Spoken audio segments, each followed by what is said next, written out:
Hollywood is. They make shit unbelievable, unremarkable shit. To those who can hear me, I say, do not despair. Will you fight? No! We will run! And we will live! Shame on you! This could be the greatest night of our lives. But you're gonna let it be the worst. And I guarantee a week won't go by in your life you won't regret walking out, letting them get the best of you. Well, I'm not going home. Day may come when the courage of men fails, but it is not this day. The line must be drawn here.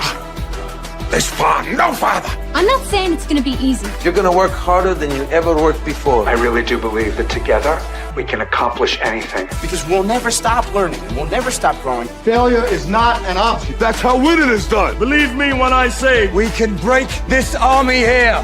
It has made us brothers. I say to you, what every warrior has known since the beginning of time. you've got to get mad. I mean plumb mad dog mean. If you would be free men, then you must Fight to fulfill that promise. Let us Cut out their living guts. 1 inch at a time. And they will know what we can do! Let no man forget how menacing we are. We are lions. This is your time. Seize the day. Never surrender.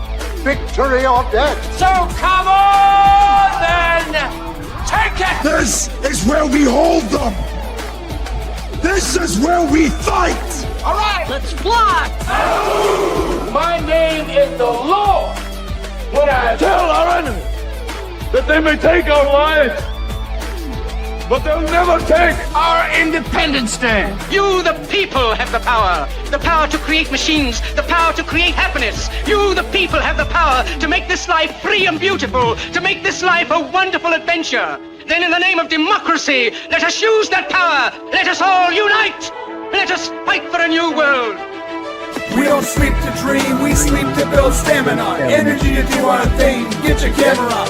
This show is about to begin, so sit down and buckle it in. Let's go!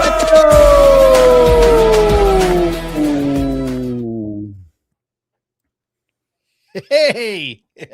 Hey everybody, my name is Brian, that is Shane, and that is John, and you are watching the Podcast Brothers Live and Unleashed. Welcome. I am remote today, coming at you from Palm Desert, and boy, is it a desert. It was, I'm in my car yesterday. I'm driving to Walmart to get stuff that, of course, our family forgot. And my car said 122 degrees outside. Family's crying. And I called Shane. I'm like, hey, can you please stop talking? I was like, Shane, it's 122 degrees. And he goes, no, bro, it's only 111 degrees. I didn't say it's only.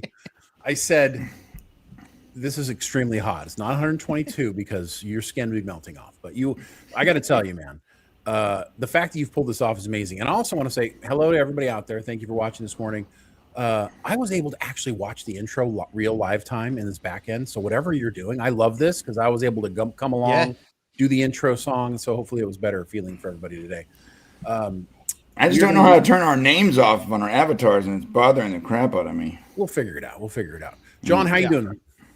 I am doing good, my friend. I am looking forward to this show. I know Brian has decided to go off into the desert for several years to meditate and find peace. He's now got rid of us, and he's just put Shane on the screen, which is great. I didn't do that on purpose. Sorry, you don't want me only on the screen. I pushed the wrong button. Sorry. There you go. We're using a new software because Brian's remote located.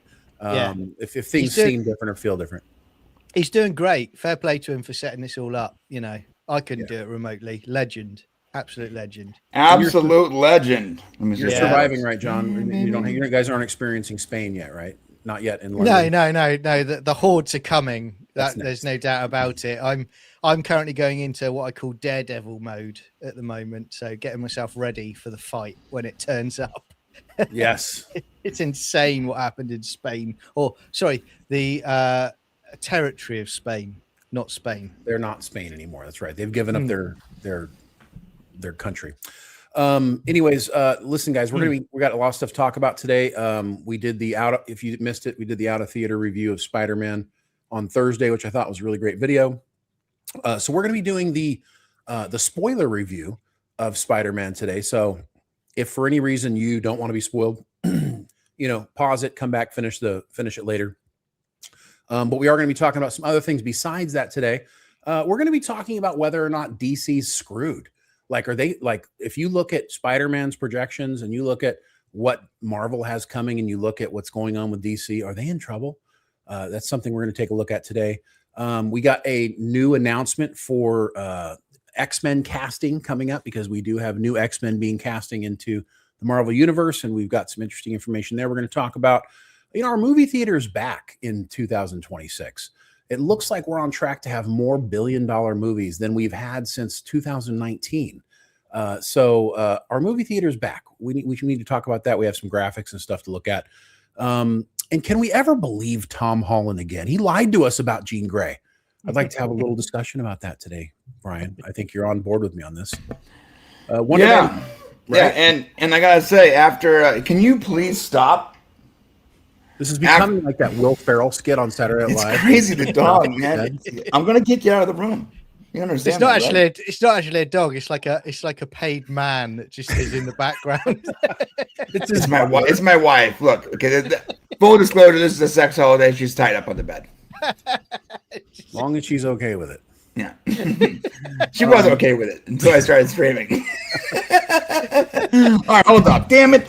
Come on, Don't hurt whoever back there, please. Bless her, she hasn't eaten in 7 hours. That's why she's making a noise. She just wants a bit of food. Brian's been eating in front of her. She's like, also, we're going to I'm be hungry. About Wonder Man season 2 was canceled after being greenlit by Disney. Does it confirm that has Disney and Marvel finally gotten the message, what we've been telling them, to slow down on all of the stuff they've been making? We also have Netflix is being sued for $105 million for basically losing a movie. They're saying it was stolen. Pretty crazy. It's a Nicolas Cage movie. And the woman who inspired Nolan to write The Odyssey burns down his movie, just burns it down. And that's interesting because he was inspired by her take on it. So it'll be interesting to talk about all this stuff. That's what we have. Do you guys have anything else you want to talk about today, gentlemen? I want to talk about Axanar. Oh, that's right. Yeah. Ooh, you guys don't want to miss Axanar. that. Yeah, Axanar. Alec finally put out his I don't know what do you want to call it, the thing he promised to put out 10 years ago. Oh, yeah. He finally put it out, and it was up for about a week before Paramount swooped in and was like, "Nah, dog," and no, pretty much carpet bag that video. It's now gone. And I gotta say, the internet is, I guess, appropriately roasting Mr. Peters and Axanar. It was a matter of time. Yeah. Look, a lot of people supported that campaign, which we're gonna get more into it. But you got to remember, the real villain here, unfortunately, is Alec, and we've been friendly with Alec in the past. But I gotta call balls and strikes. The guy messed up fan films for the entire community, and we'll break that down for you. Fantastic. Yeah. All right. Well, we appreciate you guys all being here, and we're not going to be able to do the typical stuff. Brian usually has the ability to pull up the store and do a whole bunch of stuff. We're going to show you what we can, but unfortunately, I can pull up the store. You can pull up the store too. That's right. I can do it. Oh. Pull it up, baby. Come on. Holy cow. Listen, guys, this is the first time I've ever been in Here we go. Pulling up the store. There it is. Wow. Okay, so guys, if you want to support the show, go to mixtees.com, mxtz.co. You can get your freaky naughty shirt like John's wearing, and we have lots. Go to the freaky naughty shirt. There you go. Go down. Go to Brain. Oh God, I never do this stuff, so I don't know where you click think it. Yeah, but you can get click on it. One of these Click on it, Shane. wonderful pieces of apparel. There it is. Yeah. And anything on the site, of course, using code. What is the code we use now? Either Popcast or Brain. So POPCAST or BRANE for 10% off. And that'll get you 10% off, and it'll support the show, and we appreciate you doing that. So thank you very much. You can also become a member. Let's talk about that now. If you guys can please like and subscribe while you're here, be fantastic. Yeah. And you become a member of the show, where we will, even though Brian is remote, we figured out how to have a member show after this as well. We did. So we will also do. But it won't be automatically. I don't think it'll be automatically handshaking. which means that you're gonna have to do it yourself. Yeah. No, I tried. I did put it at the end, but it's not going to be as automatic as it usually is, which means you have to actually go to the member section. I enjoy being lazy and having it happen for me, but today I will manually do it. Thank you so much, and thank you to Kenneth LaRoque, just donated 10 podcast brothers live gift membership. My man, appreciate you, brother, so much. That is huge. And for any of you that didn't get the membership, if you want to join us, we will be talking about different things. Who knows? Brian might get naked. It is 120 degrees. He might be naked when you come back. So if you enjoy that kind of thing. No, I'm in a very air-conditioned room right now. So he's not. My wife was like, last night, she was like, babe, it's cold. And I'm like, it's cold in here. Not cold out there. It's cold in here. Put your foot out the window. There's 2 rooms. You don't got to be in here. Go in another room. So John, look, I don't do good in the heat, guys. Okay, no, I'm not a heat person. Yeah, my ancestors, I think, came from the cold. You know, like I literally have Inuit blood in me. That's one of my on my mom's side. It's like they were adapted to snow and cold, and so living in California has always been difficult for me. Yeah, they also took over 3/4 of the known world. I believe that's right? The Mongolian. Yeah, right. That's what you got going on. Yeah, I got Mongolian. Yeah. I thought you meant just Brian's family and ancestors. Yeah, you would think. Yeah. Listen, Spain, watch out. Brian might be coming. I'm just. Oh yeah, I'm coming for you, Spain. Could you imagine thousands and thousands of people just looking like Brian, just starting to scale the walls? Thousands of people looking like Brian's enough. That's scary enough. Okay, so listen, John, did you get a chance to see Spider-Man Brand New Day? Or are you still waiting to get your ticket? No, still waiting, but I'm happy to run with the show. I've heard things already from friends. Funnily enough, I might have a ticket for Tuesday night. It's been insane trying to get a ticket here in the UK. It really has. It's hard everywhere right now. As soon as the initial reviews came out, after Brian and I saw it on Thursday, we were able to get tickets. But as soon as we saw it, the ticket sales went crazy. You can't get. I think it's sold out close to me, all the way through Wednesday or Thursday. Yeah. So you gotta know a guy. I got 22 tickets. I will be scalping tickets at $500 a piece for next Tuesday. Got to fly out, haven't I? I would. So, anyways, we're going to get into Spider-Man Brand New Day, and so this is going to be the spoiler part of the show. And if you guys, I think a lot of you have probably seen it, but if you haven't, we're going to go through all the details. So let's get this kicked off with Brian. I know we gave our out of theater review. But can you tell us, Brian, what you thought of the movie? Yeah, upon further reflection, I'm gonna amplify my previous thoughts. I did like a lot of good things in this movie. I did like a lot about it. I liked Spider-Man. I liked Spider-Man being older, being an adult. I liked him being separated from Ned and MJ. Even though that didn't last very long. I like that portion of it. The movie is shot beautifully, has really amazing cinematography, has great, just the VFX is pretty seamless. The way they show him sort of flying through the city, it's not just easy. The webs aren't just coming off frames, so they're attached to a cloud. It actually has to be attached to something, and it makes it look more real, and New York City is an alive character in this movie, which is very, very cool. Even though I don't ever want to live in New York City, I have a soft spot in my heart for New York. Yeah. That's why it's always been at the end of our intros, because I love that city, even though I would never want to live there. I like it because it just has an American quality. Yeah. And the city in this movie is 100% a character, just like the Enterprise is a character in Star Trek.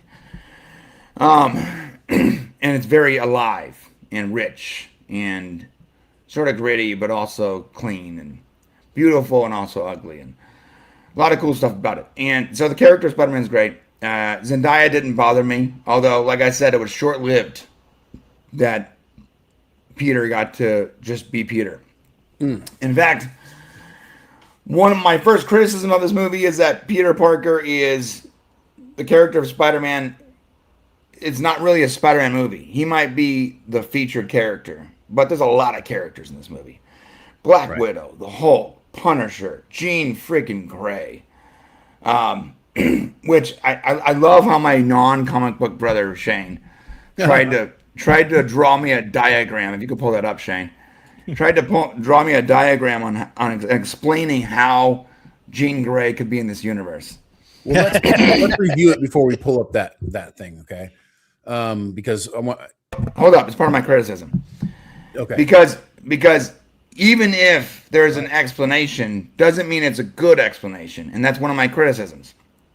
Just because she can be in the movie because of multiverse shenanigans doesn't mean she should be in the movie. So that's one of my criticisms. So the Spider-Man movie is a wonderful movie, and it's shot beautifully, and it has the beautiful older Spider-Man that we've all been waiting for so long, but it's not really a Spider-Man movie. It's a Marvel movie. It's a MCU movie. And it's very clear. Like, it's not even a spoiler. You watch the trailer, you'll be able to see Hulk, the Punisher, Black Widow, Jean Grey. Yeah. And these are not even Spider-Man characters. Like, they're not. These are MCU characters that have just flooded. Like, can Spider-Man not have his own film? People have said this is the best movie since Spider-Man 2, and maybe it's the most emotionally driven. Maybe it makes you feel that emotional weight. But in my personal opinion, this can't be as good as Spider-Man 2, because Spider-Man 2 was a Spider-Man film. This is what I was going to ask you. Spider-Man.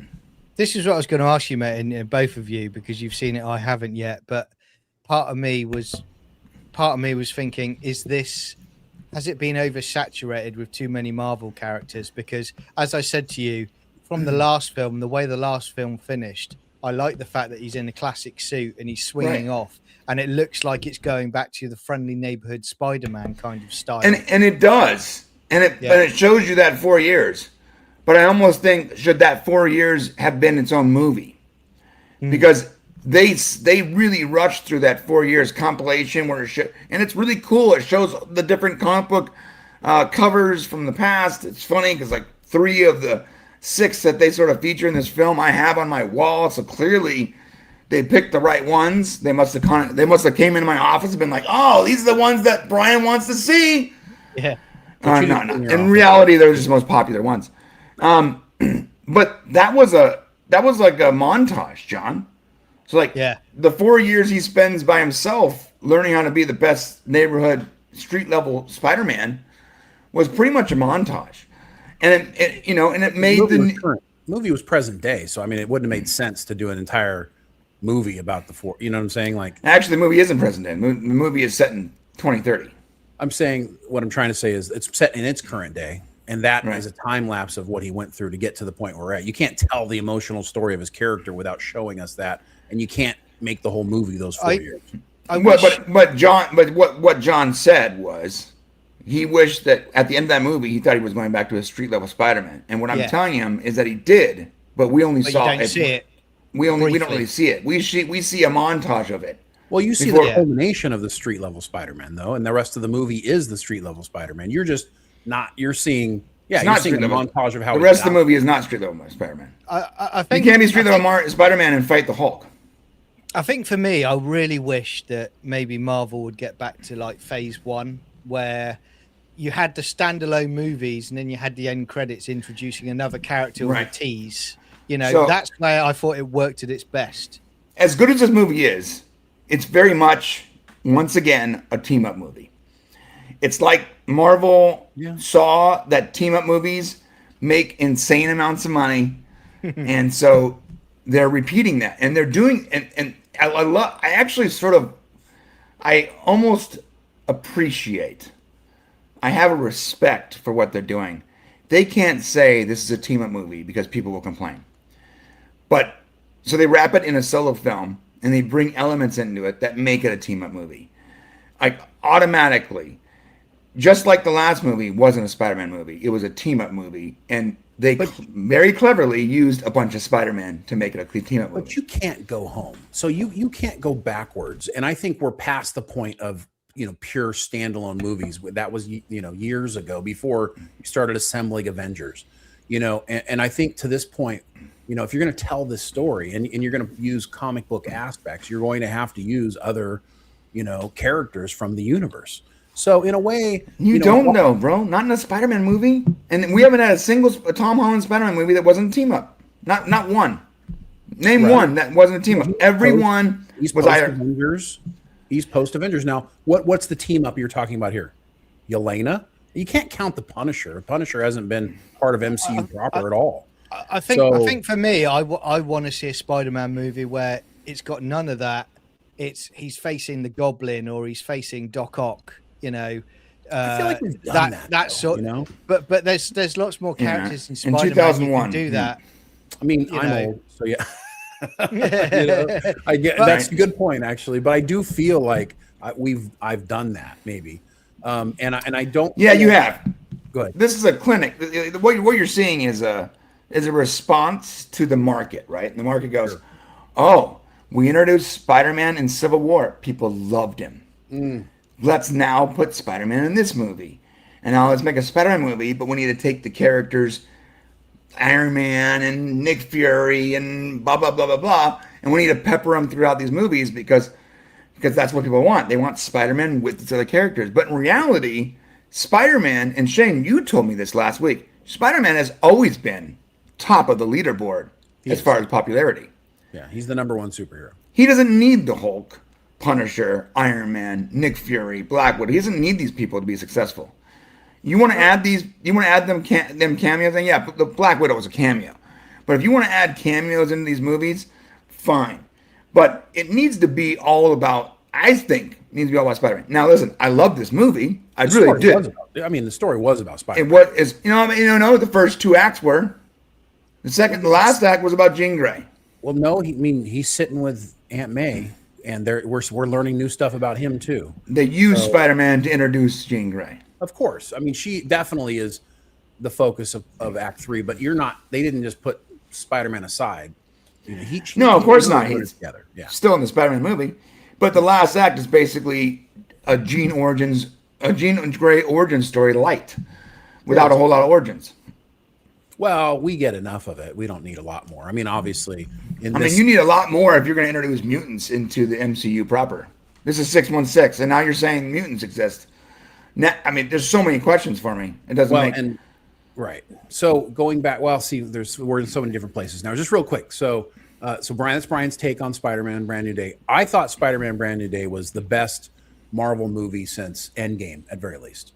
So yeah, I agree with that. By the way. Okay. So 100%. This is a really good movie. Like, it's very emotional.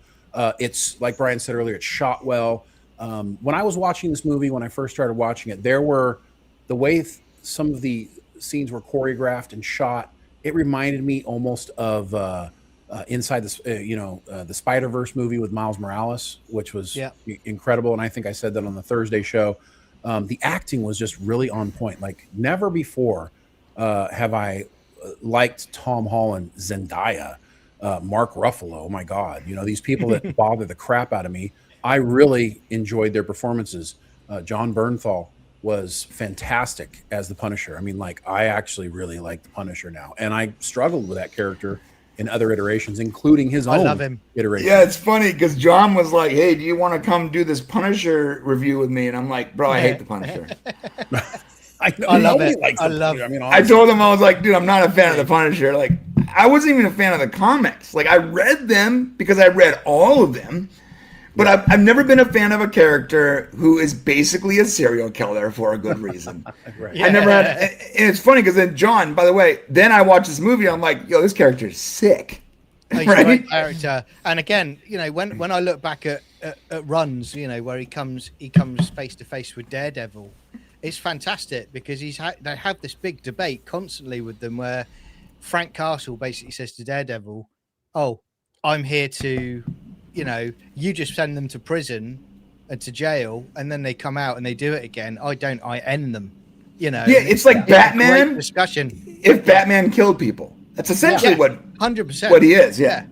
And without it's the cool great. toys. Well, some of the cool toys. Can I ask a very minor? Can I ask a very minor spoiler, guys? Does Daredevil cameo at any point in this? No Daredevil.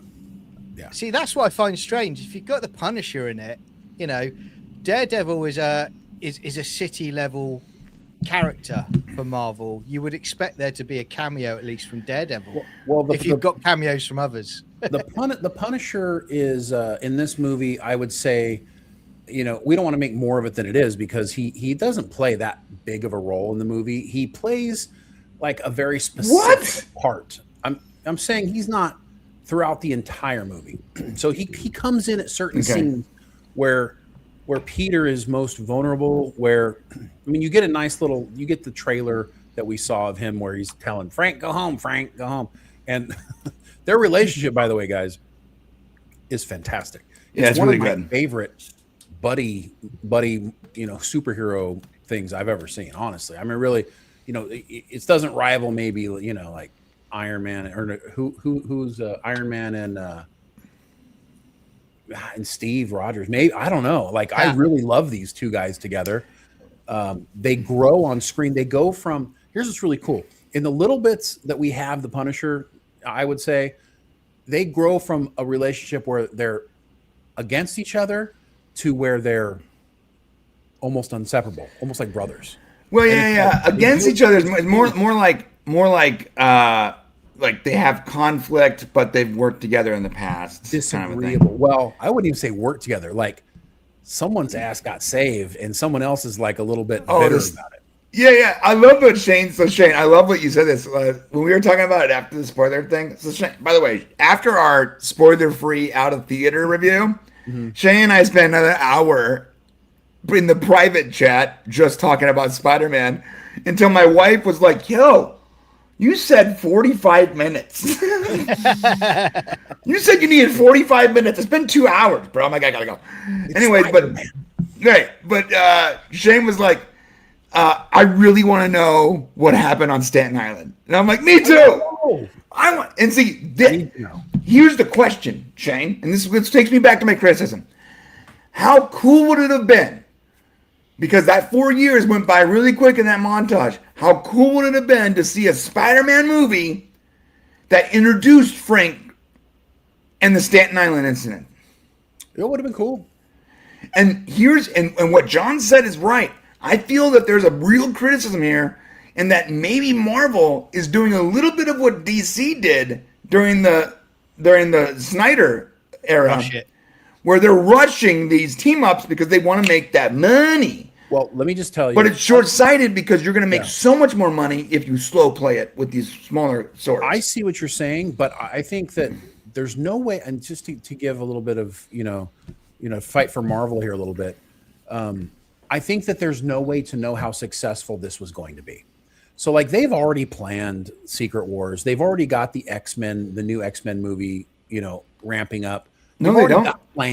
No. We think they have plans. There's no announcement for X-Men. Not at Comic-Con. Not in the trades. Well, there is because we got one of our stories today is that Emma Frost was cast. So they are moving forward with a new Emma Frost, because when they asked them about X-Men, there was no announcement. Yes, they're not ready to talk about it. We haven't even got Secret Wars yet. I saw. But that's been announced. That's greenlit though. There's no announcement for X-Men. What I'm saying is these guys. This is coming. Okay, so it's coming. Yeah. All right. Feige said it's coming. It's coming. So what my point is like you're going through all this, and all of a sudden you do this cool Spider-Man movie where you're like, oh shit, the Punisher and Spider-Man are amazing together. And how did we know this was going to happen? We didn't. And now, shit. Well, we already got all these plans. So I'm just kind of giving them the benefit of the doubt. And saying, but that's my criticism, because a good writer and the original Feige, the Feige we know from Phase 1 and Phase 2, would have known. He would have seen that treatment and said, like, this would make an amazing setup movie. Treatment before they even filmed Spider-Man, they knew they were doing this other stuff. So they couldn't, you know what I'm saying? Like, Doomsday's been in place for how long? I mean, the reality is that there's no way. You got to plan it out. No, Doomsday has not been around that long. What? No, Doomsday has not been around that long, because originally it was the King. And correct me if I'm wrong, John. You know more than me about this. I'm talking about it was the King dynasty. Yeah. And then they when that guy got arrested for beating up a woman, they fired him, and they canceled this whole King saga. Right. And they pivoted to Doomsday. But Yeah. here's the deal: like, definitely before they put anything in the can on Spider-Man: Brand New Day, they've already had Doomsday planned out and Secret Wars. So I'm just saying, you can't go like, oh, let's just move all that stuff now. I mean, it's not going to work. I mean, they've got plans for Spider-Man. There's no movie between Doomsday and Secret Wars, at least that we know of right now. They're not. There won't be. And that's specific and that's intentional. And because two of the same things. reason just canceled Sorry, Marvel. John, I'm gonna let you go right now, but you hear that though? We haven't had a solo movie for any of these characters for how long now? Even the Marvels was a team up movie. Everything's a team up. I don't. Okay, but what we got from this Spider-Man movie was, this is the kind of movie I want. I don't want Spider-Man fighting Green Goblin anymore. I don't. So no, maybe not Green Goblin, but we still need Spider-Man. We need growth with Spider-Man. We need to see Frank on the big screen. Growth with Tom Holland. It's for real. Like, you don't think this character? You don't think Spider-Man? No. This is I don't actually. This is the first actual adult Spider-Man for his entire career. He's been a child. That's why he's grown through. So you understand? But you skipped the growth. Spider-Man standalone movie after this. You literally gave us a montage of the growth and then got right into a team up. We see the growth through the movie. Go ahead, John. It wasn't a complete team up. He did almost all the fighting is on his own until the third act. The two things I was going to say was coming back to what Brian said a few minutes ago about they mentioned the Staten Island incident. I'm wondering if that was the cancelled Sinister Six movie that was going to be potentially, because it could have been that kind of scenario. The other thing I was going to say is I'm going to say it again. I miss how Marvel did things in Phase 1. When I watched the end of a movie and I saw Thor's hammer in the middle of a desert and everyone's trying to pick it up, that was sick. And I was like, they're doing Thor. Cool. They're doing Thor. Fantastic. I can't wait to see that. It felt like comic issues. And now every comic delivery seems like a big team up. And there's no smaller stories in between the teams. You can't put the genie back in the bottle, guys. Well, I'm sorry. You can, though. You can just rinse, repeat what you did in Phase 1 and Phase 2. Let me tell you why you can't. Because there's not 4 characters. There's not 4 or 5 core characters to the new universe. There's not. It's going to be bigger than that. So you can't go back. If you want to be watching movies till 2040 before we get some sort of a combined movie, I mean, I guess you can go that way, but if they're good, yes. Yeah. Well, not all of us necessarily want that. Guardians came out after Avengers, right? Yeah. Did it? The first it did. Movie? The first Guardians came out after Avengers. Yeah. Did any of us be like, oh, we really want to team up? Or we're like, no, we got Guardians. Well, and it's one of the best movies they've ever made. Again, it's my preference, but I loved Phase 1. I'm still here. I'm listening. Yeah, done for you. I love Phase 1. I love the fact that we had Captain America, Winter Soldier, all of that. That was a wonderful time. I think like as Dutch has said in the chat, you've got Craven, you've got Doc Ock, you've got Hobgoblin, you've got Green Goblin, you've got the Sinister Six. Yeah. All of that you could have had. You could have had Mr. Negative would have been a new character. Yeah, and you could have. And they said this villain has never been seen on screen before. It was such a mislead because obviously we've seen bet. That's why, because you lost your bet at such a mislead. No. I'm not. Look, guys, I'm not salty about the bet. Okay, I'm not. No, because you know why? I like the movie. Now, had I not liked the movie and I lost the bet, I'd be livid. Okay, but I like the movie.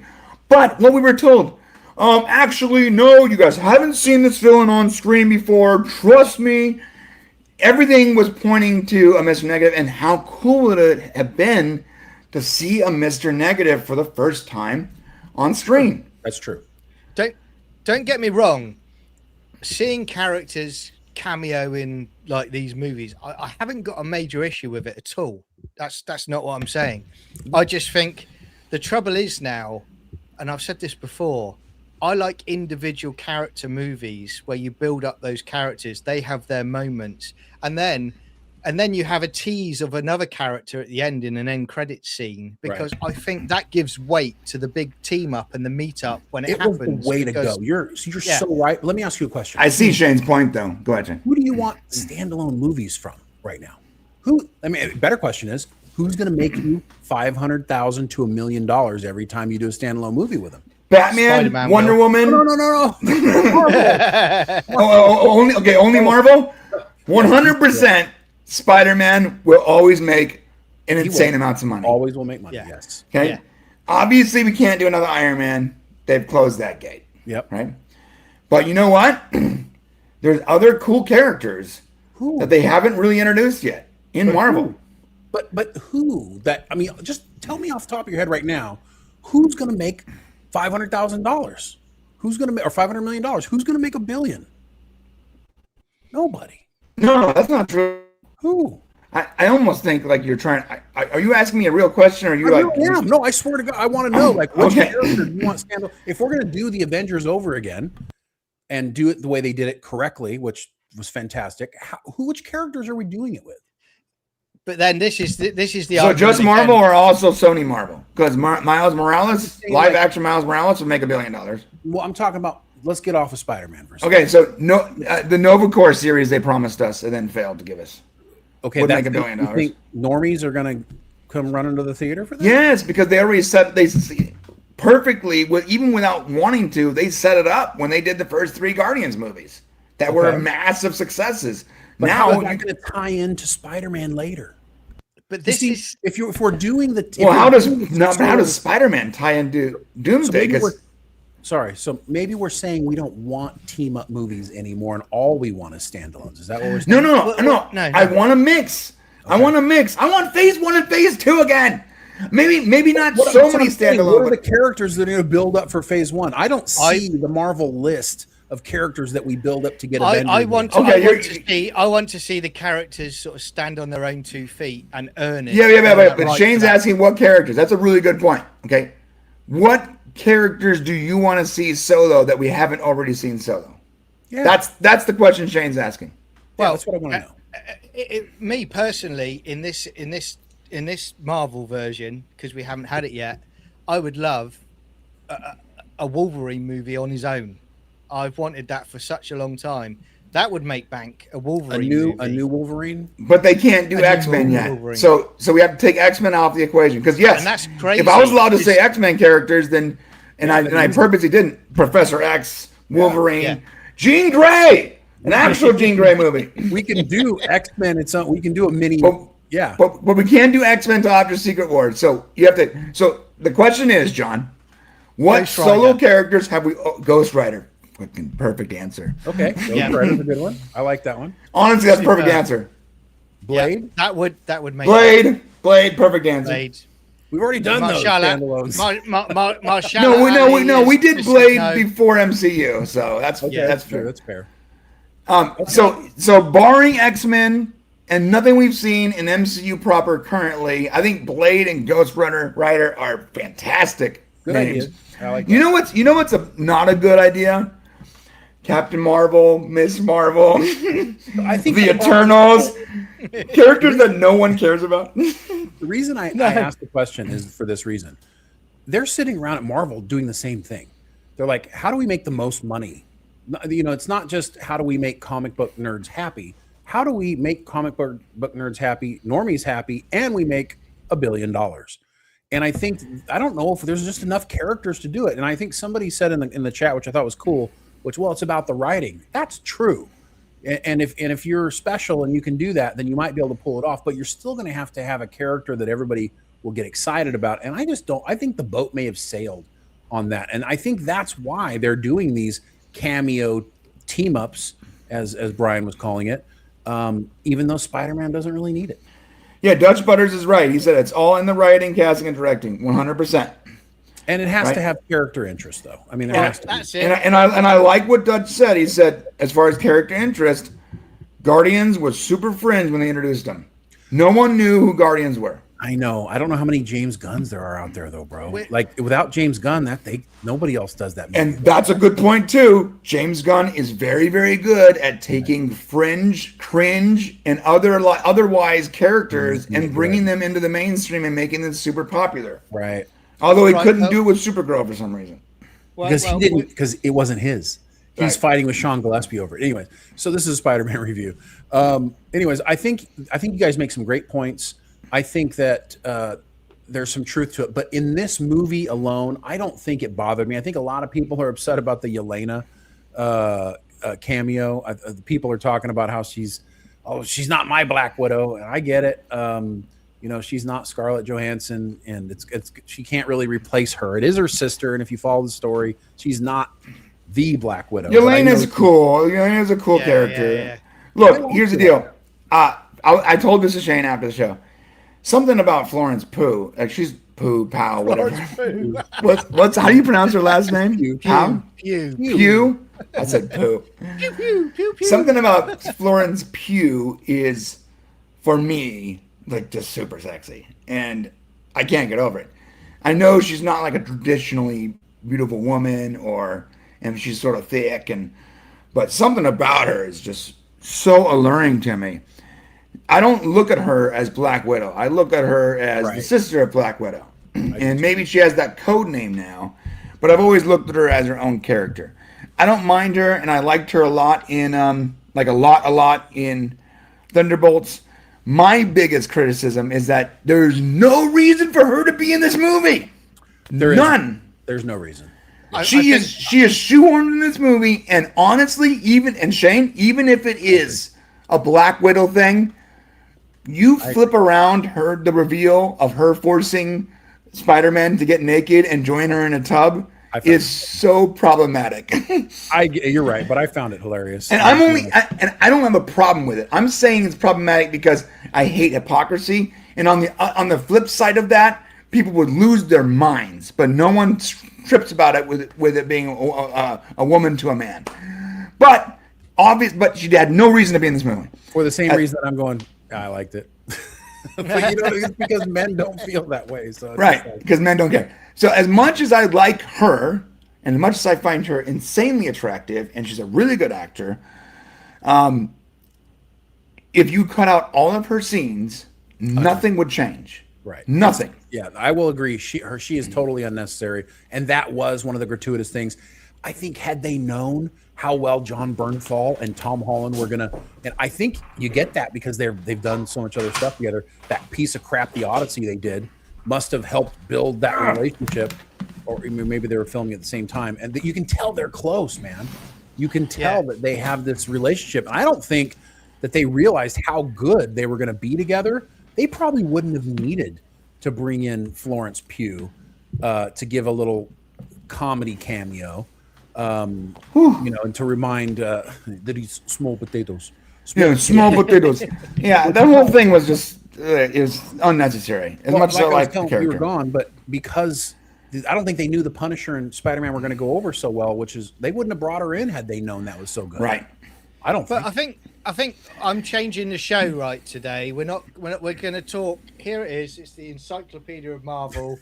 We're going to go through every single character and see if they'll do a standalone movie. It's being green screened out, bro. That's a show. Okay. That's a show. I like that. There you go. That's a little better. Yeah, no. That would be a sick show actually. Yeah. I'd tune into that once a week, just going through every book. So bottom line, okay. The movie is very good. The criticisms I have of it are mainly in the very last act, which also, in its own right, has some really good moments. The fact that Spider-Man is so beloved by the city, and the sacrifice he makes, and the shot that Frank takes. Listen, guys, this could have been a Spider-Man and Punisher team-up movie, and just that, without the Hulk, without Jean Grey, and we would have been just as happy. Oh, if you had a scene was so good. The whole Hulk scene was super rad. But if this was just a buddy cop movie with Frank and Peter Parker, I would have been thrilled. So as good as this movie is, there is a bunch of stuff that was either unnecessary or stuffed in. Well, doesn't that make it the sign of a good movie, though? When you can say, this was a good movie, and you know what else would have been a good movie? This part of the movie, and this part of the movie, and this part of the movie. Doesn't that mean it was a really good movie? It's a very good movie, but that's my main criticism. You could have given us 2 good movies, because we could have gotten Staten Island as a team-up movie with Punisher and Peter. I'm not letting that go.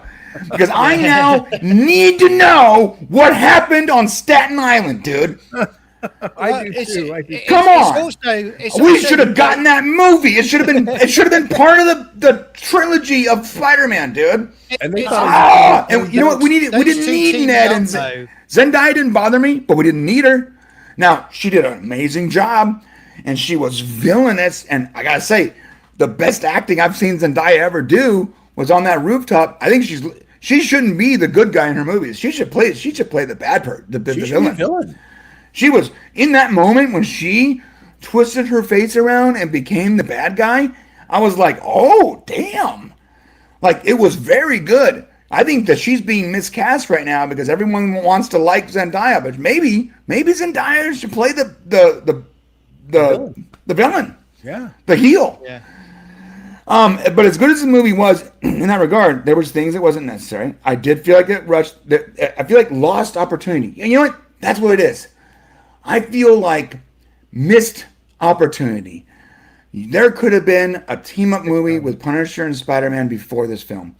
Jean Grey, you could have put any other psionic character in this movie as a setup for them. It didn't have to be Jean Grey. True. And I would argue this. I'm sorry, I have to argue this. Maybe it was a bad idea to introduce the pillar of your next X-Men franchise, which is going to be the next big thing for Marvel after Secret Wars. Introduce her in a movie where she is the bad guy. And people go, oh no, she was misunderstood. No, she straight up kills people. She's the bad guy. They specifically say she did not kill people. I went back over this. Really? So, because that guy got hit by a car. He died. Which one? The guy that she just walked, the old man in the street. She disconnected from him, and that car hit him at 50 miles an hour. There's no way he's alive. That's true. Although there was some. I went deep into it, and there are no actual killings. Maybe that one was the one. No, there's people that were shot, like shot. I don't know. I went back over it. You'll have to think about it. You'll have to think about it because I went back. A lot of people died. I couldn't think of anything specific. You know what I mean?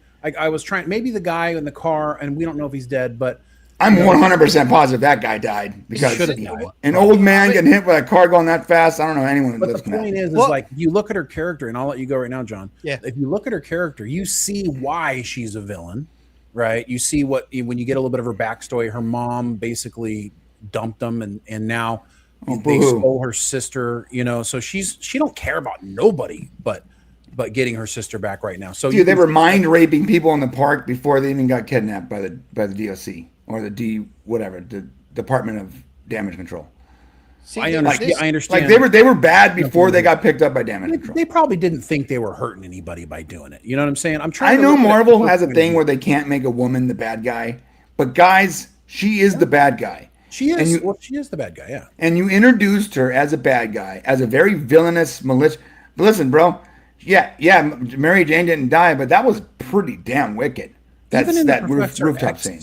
Even when she in the X-Men First Class, when they go back, I mean, like she's going into villain status in the beginning of that, and he has to like talk her down off the walls. He puts up mental blocks when she's young. So there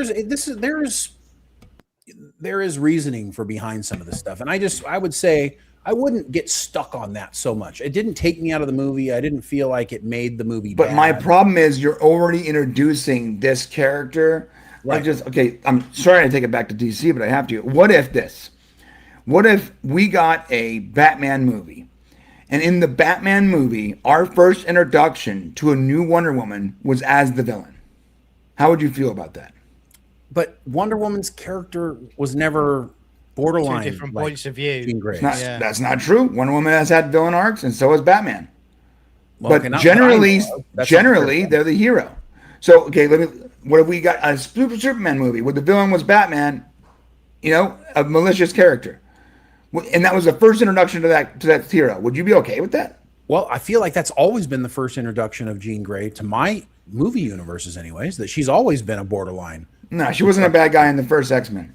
Well, she was already an X-Men, and it was already forward in time. We didn't see her origin story. Well, no, it wasn't until Right. It was the right. third. It was the third. It was the third movie when she villained out, and that was after she died in X2. Yes. So she dies in X2, or she dies, and she's protected by the Phoenix Force. They tease the Phoenix at the of X2 when under the water. When the water hits her, right? Yeah.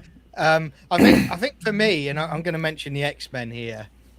Again, Marvel are doing it. It's their call. It could work, but I don't understand why they do this teasing the X-Men nonsense. Just do an X-Men movie and introduce the X-Men characters in their own X-Men movie. Then you establish them for when you get to Doomsday and you move forward. You're not wrong. I think they're trying to duplicate what they did with Civil War, because like they introduced Spider-Man in Civil War, and the argument we had then, Shane, in fact, you had this argument. Okay, I'm going to repeat what you said. When I said the same thing, John said, I'm like, well, why didn't we just get a Spider-Man movie? You're like, we don't need another Spider-Man movie. People know who Spider-Man is. True. And I agreed with you then. I'm like, okay, yeah, you're right. We don't need an origin story. We don't need to know any more about Spider-Man. Just introduce him in this movie, and now we got our Spider-Man in this universe. That's cool. And it worked because people loved it. 100% worked. My kid the other day, who was a massive Spider-Man fan, asked me how Spider-Man got his powers. And she was like, isn't Spider-Man a mutant? I'm like, no, Spider-Man's enhanced. And she goes, well, then how did he get his powers? I'm like, wait a minute. I realized she doesn't know. Because she's never seen a Spider-Man origin movie. Well, that's your fault, dude. No, she's read, she has like 5 or 6 of the comics, but she never saw the origins of it. She never saw how Spider-Man got his powers because Tom Holland's her Spider-Man. She's 14. They never went back to that because they did it so many times. But is Jean Grey as popular as Spider-Man? Can you do Jean Grey the same way? No, not at all. She's not as popular. But okay, so going back to what John said though, the X-Men, I don't think they're going to happen until Secret War. So I don't even think they're going to be. I mean, you're going to see the original X-Men in Doomsday, because if you go back to my little chart here. Brian, can you pull it up real quick? Yeah. If you go back to the chart where we did the explanation of Jean Grey and what's happening here. I love this explanation. Bro, it's like, I know you're a normie when it comes to comics, but you were explaining to me and John how, no, guys, this is how Jean Grey can be in the universe. Like, we already know this. This is like basic comic 101 multiverse theory. Right? What we hadn't thought about, though, and this is our argument when we were saying that, Sadie Sink was not going to be Jean Grey. We're like, look, we've got the original X-Men in Doomsday. They aren't going to drop Sadie Sink, a brand new Jean Grey, into the Spider-Man movie beforehand, right? Well, I had to go back and really look at it. And I realized the thing we didn't think about is that they were going to treat the Fox X-Men universe as an alternate universe to this one. You had to have thought about that because I told you that. Well, if that was the case, I would have said then we're going to get a Jean Grey. I would have. No, because it still doesn't make any logical sense to introduce a younger alternate character. It is if it's going to go to Secret Wars. A variant, but okay, hold up. Let me finish my thought, and then you explain what you just said to me. Introduce a younger variant of a hero we're going to see in a few months. She's not going to be in it, but yeah. Okay, or I guess Cyclops. And now it's real weird. Is Sadie going to run into Cyclops?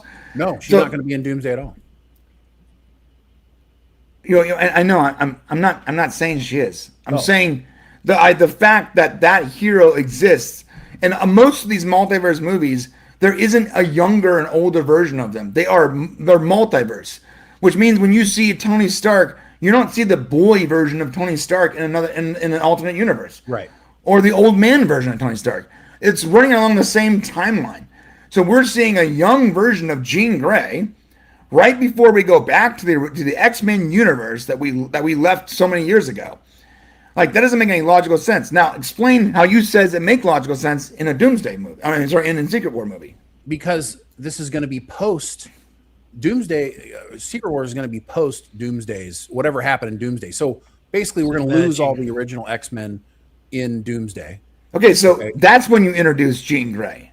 Well, after space and time has been changed by Doomsday, not before. Okay, so that's where the problem. That's where you believe space and time will be completely changed for everyone, and I don't think that that's what's going to happen. But that's how Secret Wars works, because Secret Wars is about going to Battleworld, which this is the Jean Grey. This is the Jean Grey in our Marvel Cinematic Universe. The one we saw in Spider-Man is the Jean Grey. Okay, but how? Because she is 30 years younger than the Jean Grey. She's not from the Marvel universe. The old X-Men. But that's from this universe. Okay, John, please tell me if I'm wrong.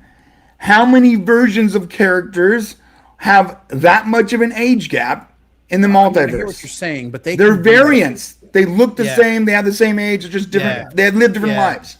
Yeah, I if you're don't understand stuff, it. this is how you do it. I get If you're rebooting stuff, then you do it after Secret Wars when Doomsday snaps his fingers and uses all of his magic and cosmic children or whatever to remake Battleworld and change the universe. If that's what happens, yes, you're right. We don't know if that's what listen. You're using the same logic he used to say that she wasn't going to be Sadie Sink, and you No. Hollywood doesn't use that logic. But my logic holds. John, please, you have the encyclopedia in front of you. John, help! This is in this universe. Alternate universes, the multiverse is not made up of all these characters spanning their different age. It's the same world where different choices were made, but the timeline's the same, right? Yes, 100%. But here's what I'm saying is apparently not, because here's the problem.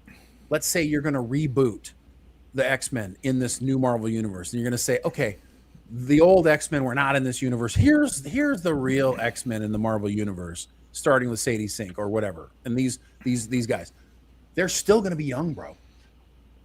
So even if you go after Doomsday, you're not going to get a bunch of that's a Marvel 80-year-old X-Men not in comic this book decision. Yeah, see what I'm saying? And I get that, and I understand the business decision of doing Doomsday and Secret Wars so that they can do what they want with the X-Men. But I guess and I'll argue this. This is exactly why you should have never have done the motherfucking multiverse in the first place. I agree with that. Because the second you go, the X-Men exist in this universe as part of the multiverse. Yep. Now you've tied your own hands, you retards. I mean, I'm kind of an old school guy, and I'm kind of used to the days when, oh, hang on a minute, Michael Keaton isn't Batman anymore. It's a new actor that's playing Batman, right? And it didn't throw my world out of joint. It was right. It was like I could cope with it mentally. Yeah, now you weren't like hanging a rope in the corner to kill yourself. Yeah. Now it's like when I watch a Bond movie and it's like, oh, hang on a minute, Pierce Brosnan is now Bond, is he? I really like Dalton. I don't know if I can accept that anymore. It's this studio nonsense where they think we have to connect everything, right, to make everybody understand that these ones no longer exist. No. I blame Deadpool a little bit. Oh yeah, because Deadpool was so unbelievably popular and clearly in the X-Men universe that Feige was like, "Damn it! Oh my God, we have to somehow get Deadpool into our 616 universe stat." Yeah. And all of a sudden the multiverse phases took place and they tried to introduce Kang and everything just fell apart. Blade, Right. And the nostalgia of these characters is what pushed them into the multiverse theory. Yeah. If you wanted to do the multiverse but not give the characters access to it, then you could have just made Adventures in the Void. And that's where the multiverse characters lived. And it didn't interact with our modern with our 616, but that's a whole nother story, and we're getting a little sweaty on this. There is a comment in here that says, "Good points, but remember, Scarlet Witch never had consequences for what she did in WandaVision." Yes, and this is from John. Here's the deal. Almost. Cut me out. I can't see me anymore. My words. Oh, I'm sorry. Let me turn. Let me switch over to this one. That's my fine. bad. I'm not vain, mate. I'm not vain. It's fine. John, cover my face. John, can you go through this? Because even if and this is what JB said, even if their actions are misunderstood or justified in quotes, my problem is it seems like a lot of perfect example in this movie, Bruce Banner, who gets mind controlled into becoming the Hulk and then stops himself from killing Peter, which is a cool thing that Savage Hulk, because he was subdued during the spell, still remembers Peter. That's a very cool moment. And I know why they wanted you to show the audience that Savage Hulk remembers. And that's sort of a throwback to the comics too, because the Hulk he's like magic immune. Okay. Yeah. So it's a very cool thing to give to the comics and show that there's still one person in this world who remembers Peter, and it's the Savage Hulk. That's cool. Yeah. But Bruce Banner, who was mind controlled into removing his device, becoming the Savage Hulk, and then laying waste to the DODC, he stops himself. He is not beat. He stops himself from killing people. He allows himself to fall out of the building, and then he is promptly arrested. Meanwhile, Jean Grey is free. WandaVision, no consequences. Come on. Okay. So do you think they know when he gets down to the bottom what's all happened a few minutes ago? No, they're going to arrest his ass. I mean, let's be logical about this stuff. I'm not talking about the characters in the universe. The Marvel universe. Yeah. When you go back to WandaVision. Or Yelena. She was never held responsible for her actions. No, you go back to WandaVision, and you go back to Scarlet Witch, and you go back to the fact she effectively mind altered an entire town, and then walks off free as the victim. You know. Yeah, and they made the Agents of S.H.I.E.L.D. guy the bad guy. Oh, I'm the bad guy because I'm trying to stop it. What? Yeah. You are mind raping an entire city. They never hold these people accountable because whether you're a male superhero or a male character or a female character, if you're a hero in these comic books, I've grown up with it. There's a consequence to your actions, you know, and you're accountable for it, and the hero grows as a result of that. They tried to arrest Captain America because he went and signed some paperwork. Yep. Yeah. Okay. Yeah. So Captain America, who saved the world, wouldn't sign some paperwork, and they tried to arrest him for it. You want to know why? Because it's called a plot point, and if it's not part of the plot point, they don't hold him accountable. I get that, but you have to point it out when this particular group is held accountable and this particular group is not. Yeah. And perhaps so from what I see, all the male characters are held accountable, all the female characters are not. Well, perhaps she will be held accountable. We don't know. Well, you know, it's like you say, you know, if they it was show that. If Civil War was Scarlet Witch, they would have just gone, okay, it's fine, you don't have to sign it. End credits. Right. Yeah. Civil War would not have happened if it came from Feige. They're like, oh, we're all signing this right now. All right. So let's wrap up this review. Yeah, let me wrap it up. So basically, this is my thoughts. I know I've been critical, but to be fair, I'm critical of all movies. I still love this movie. I think it was better than any movie since Endgame, straight up. Even better than Deadpool versus Wolverine, and I really enjoyed that film. But that film was super messy. Yeah, this is better. This is a better movie, like 100% a better movie. But there is still things to be critical of, and that's why it doesn't get, as Shane gives it almost perfect score. That's why it doesn't get a perfect score for me. It gets a 7 out of 10. Still the best movie since Endgame. We also said there's a difference between a comic book nerd grading this movie and a superhero normie who's a movie fan. I'm a movie fan of all superhero movies. I've seen every superhero movie ever made. I'm a fan. I know a lot about the theatrical world of it, and so from that aspect of it, it was a great movie. I can see what you guys are saying though about you being able to pick holes in it, which John's gonna feel the way I feel when he watches this movie in a couple of days. Yeah, it sounds like you can't mind control John, dude. Don't do that. Yeah, John's going to feel the way I feel. I'm sorry. There's a 33-foot a rule that oh wait, they broke that rule in the same movie. They did break that. I'm sorry. They made a rule and then they broke it immediately. Unless there's 33 feet between. Back at it. If there's 33 feet from the herd of the building, maybe. I just want to answer Kevin in the chat. Good to see you, Kevin. Good to see you, mate. But where he says, when Punisher is roaming free after all the crimes, then Jean can be free. This is a good point. But the difference is in the comic books and when you see him in series, Punisher is always on the run. He is always sticking to the shadows because he's being hunted by the authorities. That's the difference. Whereas from what you're saying here, Jean Grey is basically like, oh, I've just done that. I'll go off and get a latte. You know. I mean, Kevin has a good point. The Punisher is roaming free, but he is hiding out.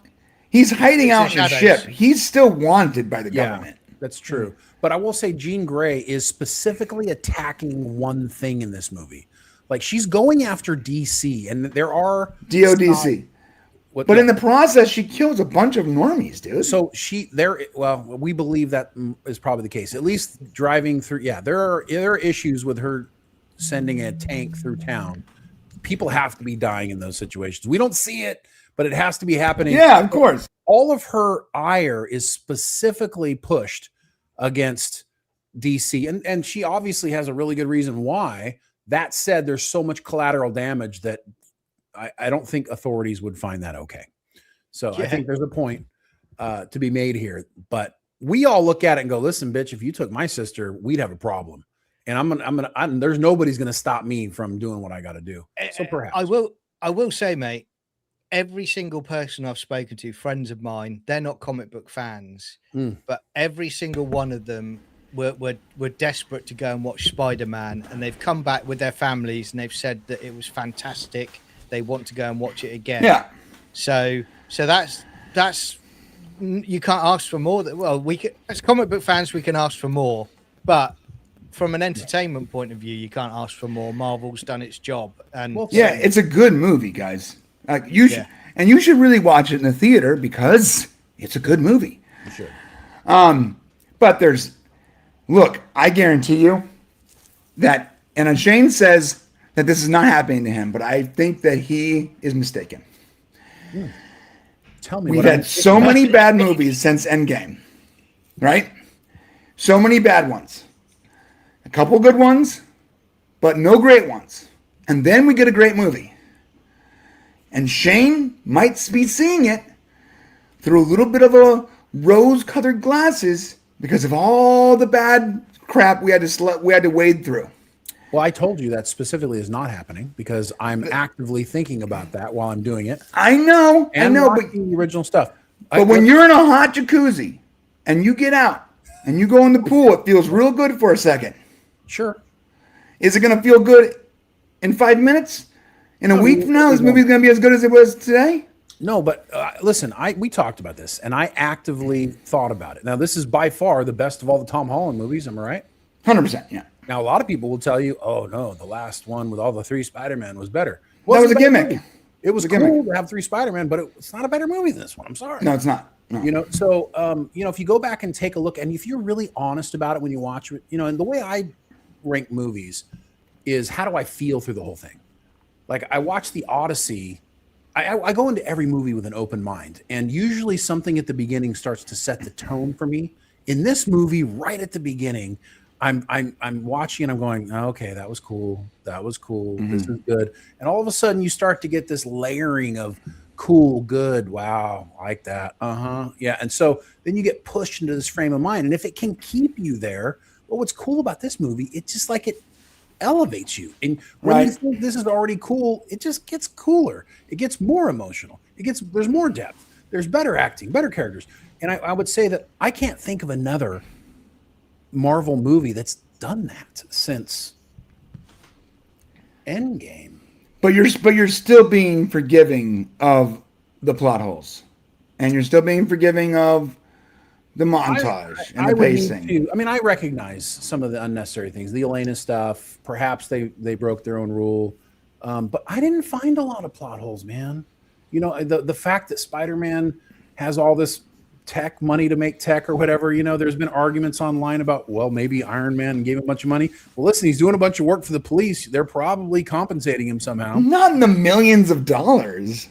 We don't know how much it costs, but the equipment he has in his apartment is, and I'm letting this one go for this one reason. You should. I'll tell you why I'm letting this one go, because I cannot tell you if he still has that Tony Stark money or not.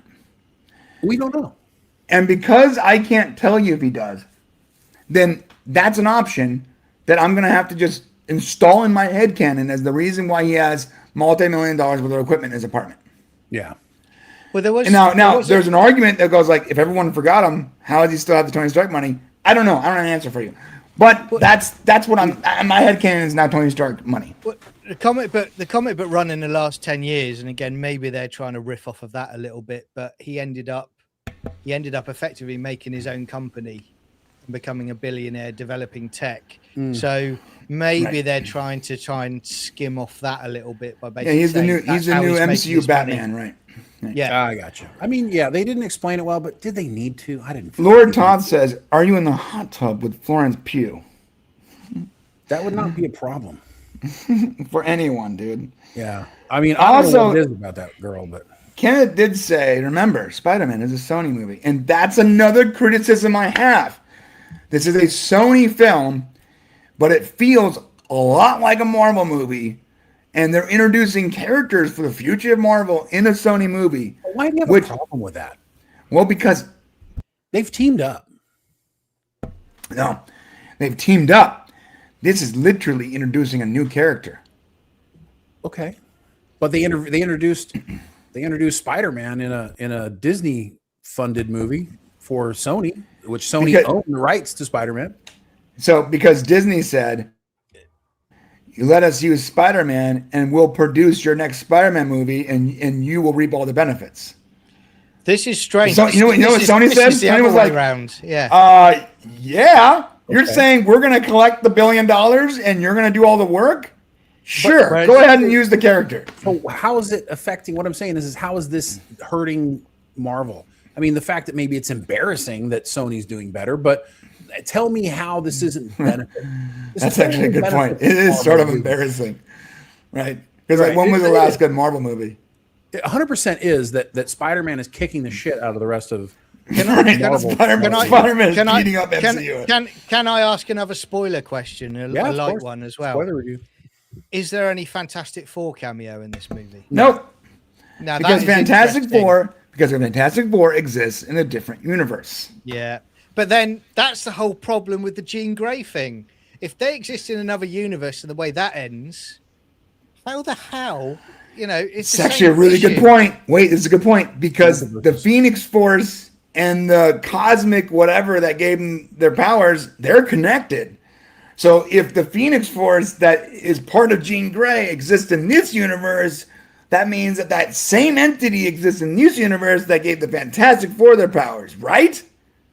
I mean, am I wrong? Someone in the chat tell me, because now you're crossing more universes over, which is why you don't do multiverse. It's confusing. I mean, they called it the multiverse of madness because it's madness to do. It's stupid. It's stupid. And by the way, you have a character, America Chavez, who's the only character who can traverse the multiverse, and now she's just gone. Yeah, in Doctor Strange and then gone. Everyone was like, "Oh, we didn't like that character because she's clearly a DEI hire. She's got 2 lesbian moms, and no one liked it. So like, let's just pretend that she just didn't exist." It's mad. That's mad. I don't know, man. I think we're going to have to do the Podcast Live multiverse at some point.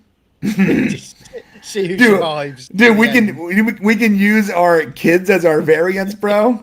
All of a sudden, I'm a gender bent young teen. I think you'd enjoy that too much. It'd be really funny.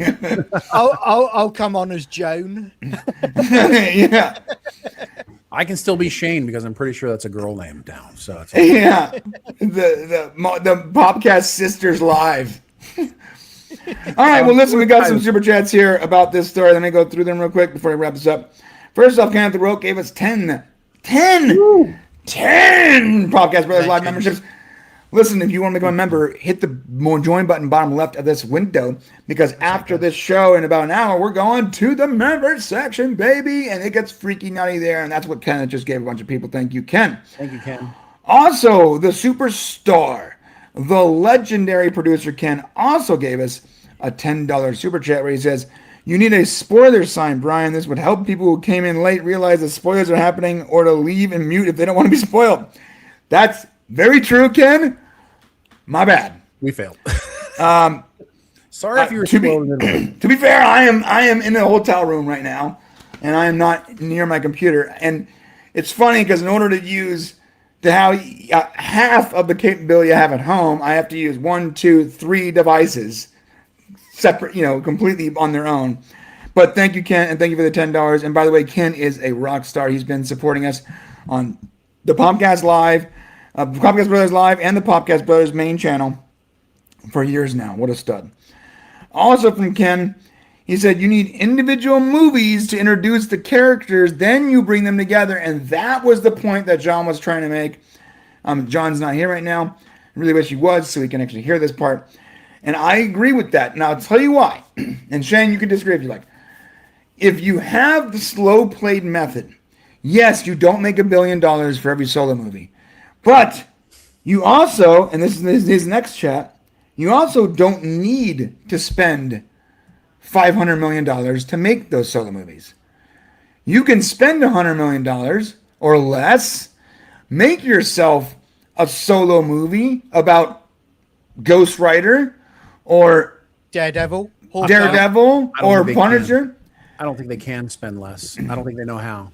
Okay, well, that's on. But you can see, that's a good point.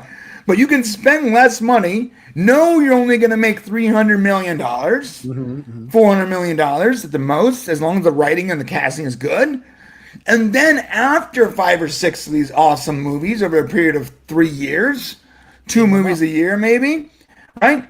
Then you have the big team up where you make $2 billion because now you've just added so many more fans to your list of viewers.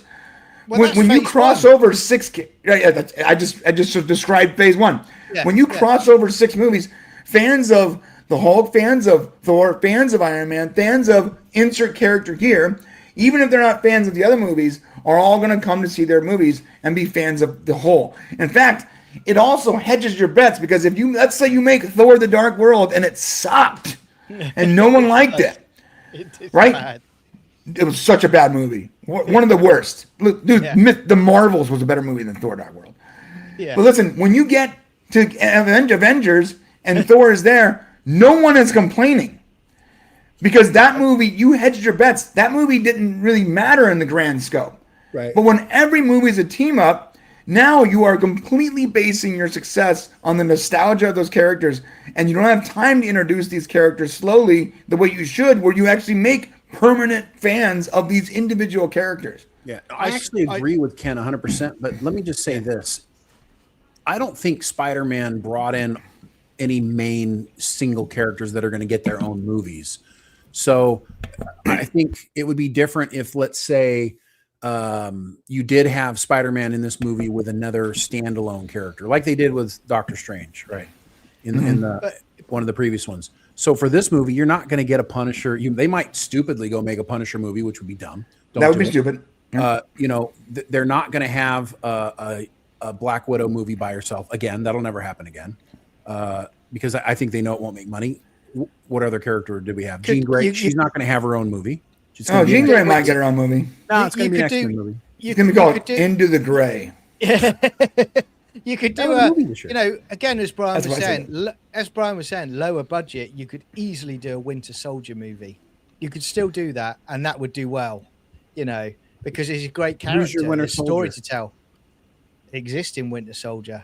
That's the only one that I would accept. Sebastian Stan. That's easily. Hey, you know what you should have done? You should have just made a Captain America movie with Sebastian Stan. Whoa, that would have been interesting. Absolutely. Just consider this. Consider I know this is a crazy idea, guys. Wait, guys. He's got serum in him. This sounds nuts, but what about this? What if we make the only other guy who's also from World War whatever that also has the super soldier serum and metal arms? What if he made him the new Captain America? Yeah. What do you think? They did. Hey guys, they did at one point. I mean, what's the other alternative? We give it to the sidekick with no superpowers, right? That's crazy. That'll make everybody happy, though. We make the sidekick the new Captain America and one fight the Hulk. That's hilarious. Who would do that? We've said this before, and this is what I stand by. Falcon is a fantastic character, and it's played on screen brilliantly. Anthony Mackie's great. Yeah, you didn't need to do that. You already had a fantastic character there. You didn't need to elevate him to Cap to make your point. You're right. It should have been super unnecessary because it was a social point. It was a political point. Yeah. It was we've lost our fucking minds between 2020 and 2025. Right. That's the whole reason they did it. And everyone collectively went nuts for like 5 years. And then the shareholders snapped them out of their stupor when they're like, whoa, hold up. The stock price is in the 80s. Stop it. Stop doing what you're doing. And then they wake up after Captain America brand new Brave New World. Brave New World. They're like, oh my God, guys, we just woke up from a fucking coma. Do you see what just happened to us? Oh my God. Yeah, the movie made less than its marketing. All right.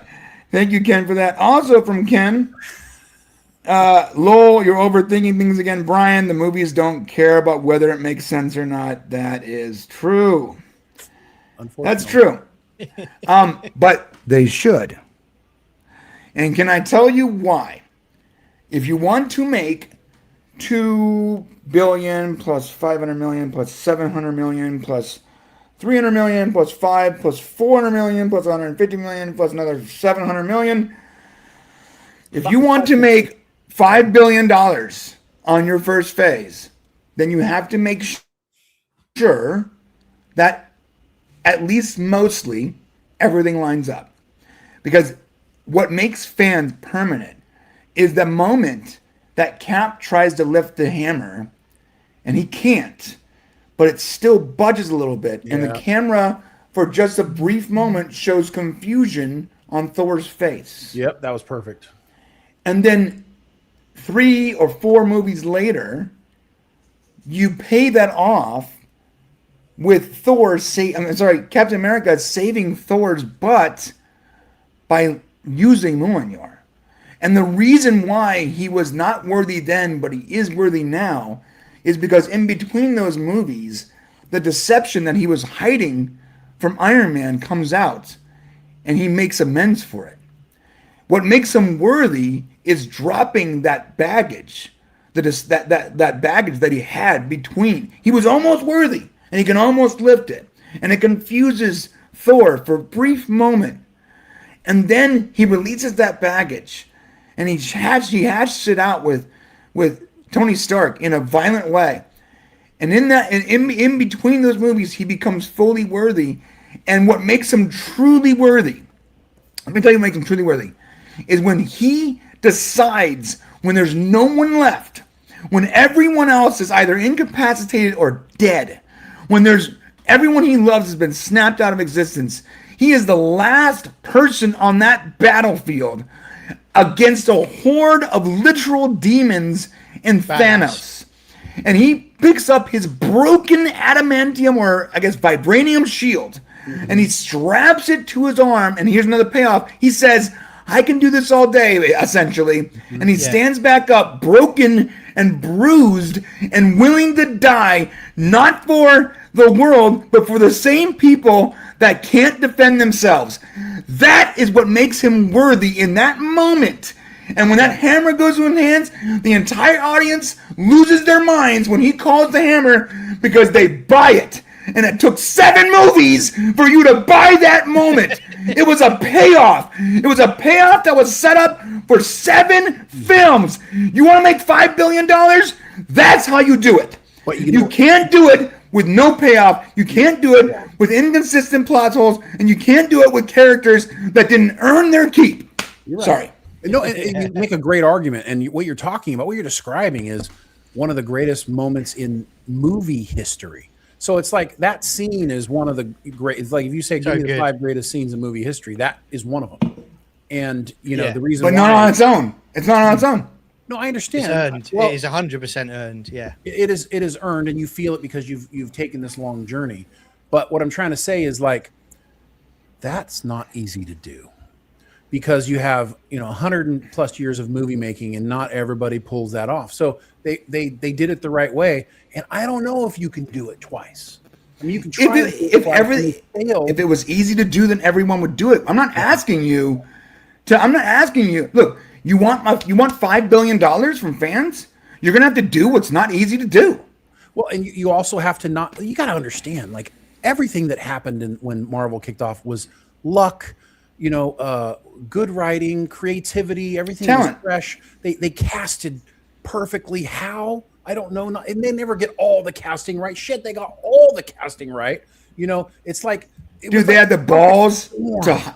It was also intestinal fortitude and courage. They cast Robert Downey Jr. when he was uncastable. When he was unhireable. Yeah. Thank you, Terrence Howard. By the way, literally uninsurable. Yeah. The only way that they can get him is if a personal guarantee, money-wise, from their estate and Terrence Howard got him into that role. It's true. Dude, you could do that today, but they wouldn't.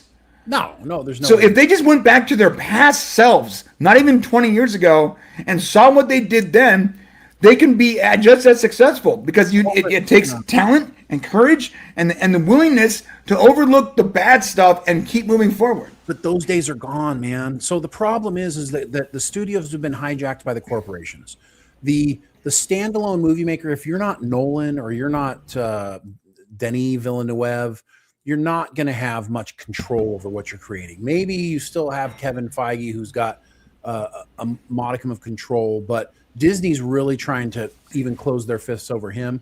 So I just don't know if we could ever get that magic back. Now, I got to give him credit. I think that by pulling back and not having all the TV shows and by doing less movies, I feel like they're trying to get us out of superhero fatigue and get us excited again. And I got to be honest with you, if you go back and you do Thunderbolts and you do Fantastic Four and you do Spider-Man and Doomsday, there does feel like there's this growing excitement again, heading in the correct direction, right?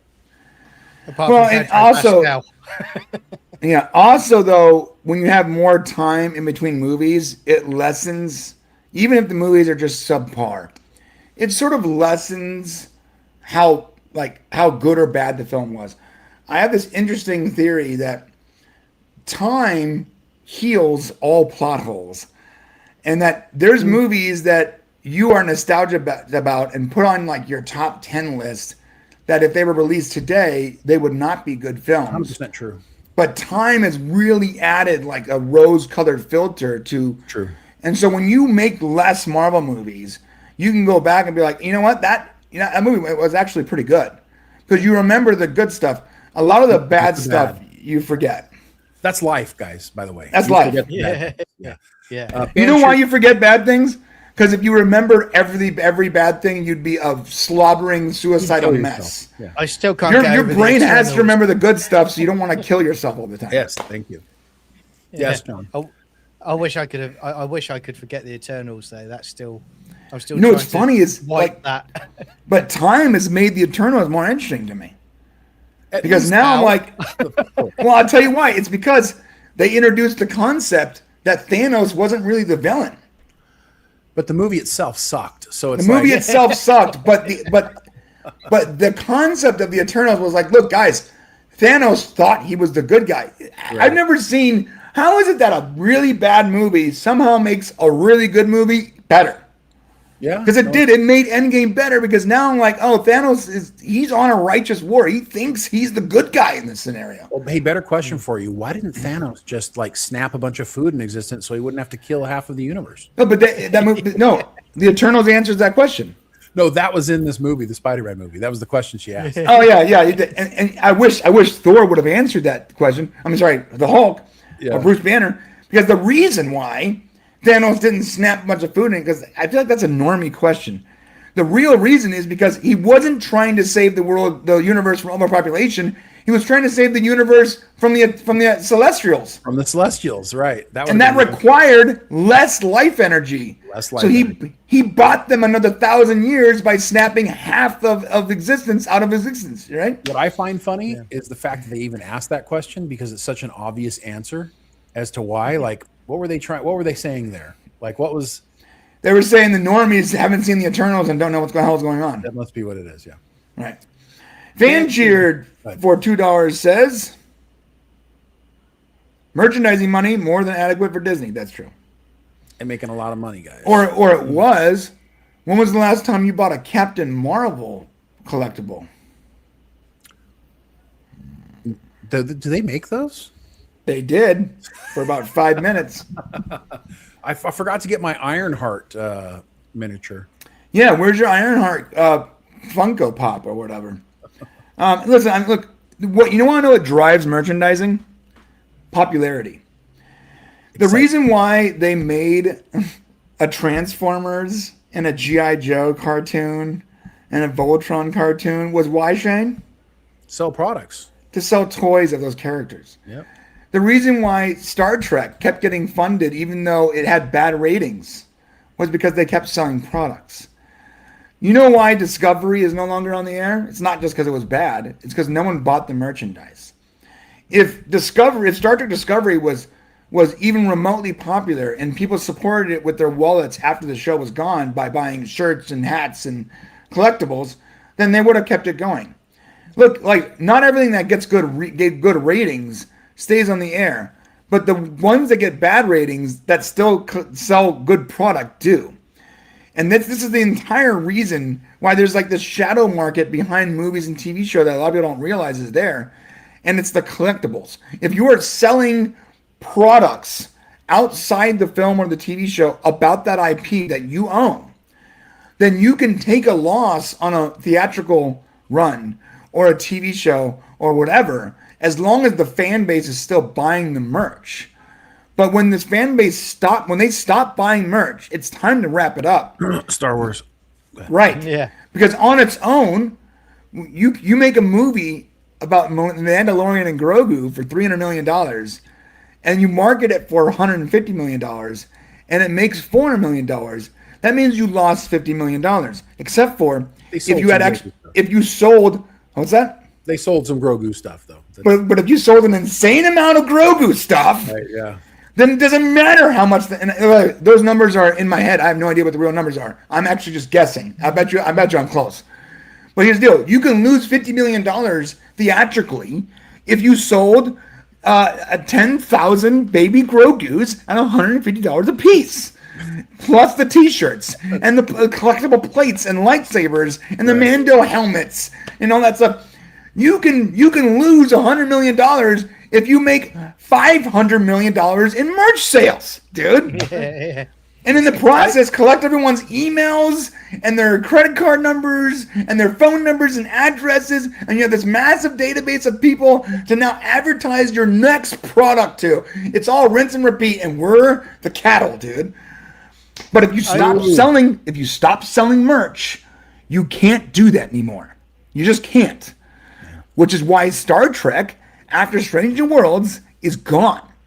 Which is why Star Wars, after this last Mando movie, is probably not going to be around for a while. When they go, we're going to limit how much we're releasing, it's not because they know they need to take time to make better products. It's because they want you to forget how bad the product is they've been making, and then you get nostalgia enough so that they can re-zip it, they can greenlight it again in 10 years, and you'll go back to buying more product. Well, you are the product, guys. Of course. I mean, that's the same for all of them. I mean, you could say same thing for Marvel right now. The reason they're peeling back is, because it worked before. And I think Disney, to some degree, understands that Star Wars works better when there's not so much Star Wars out there. So. What was the number? Go ahead, John. I was just going to say, I really hope that Marvel are learning their lesson and they're dialing it back, because I'm looking forward to Vision Quest. That's ticked to something I'm really looking forward to. And I hope that Marvel carries on giving me just good, entertaining movies. Vision Quest, the last of the TV shows, they've made that announcement already. Let me tell you something. If Terry Matalas wasn't the one creating Vision Quest, it might have gotten canceled. Yeah. Can I tell you why?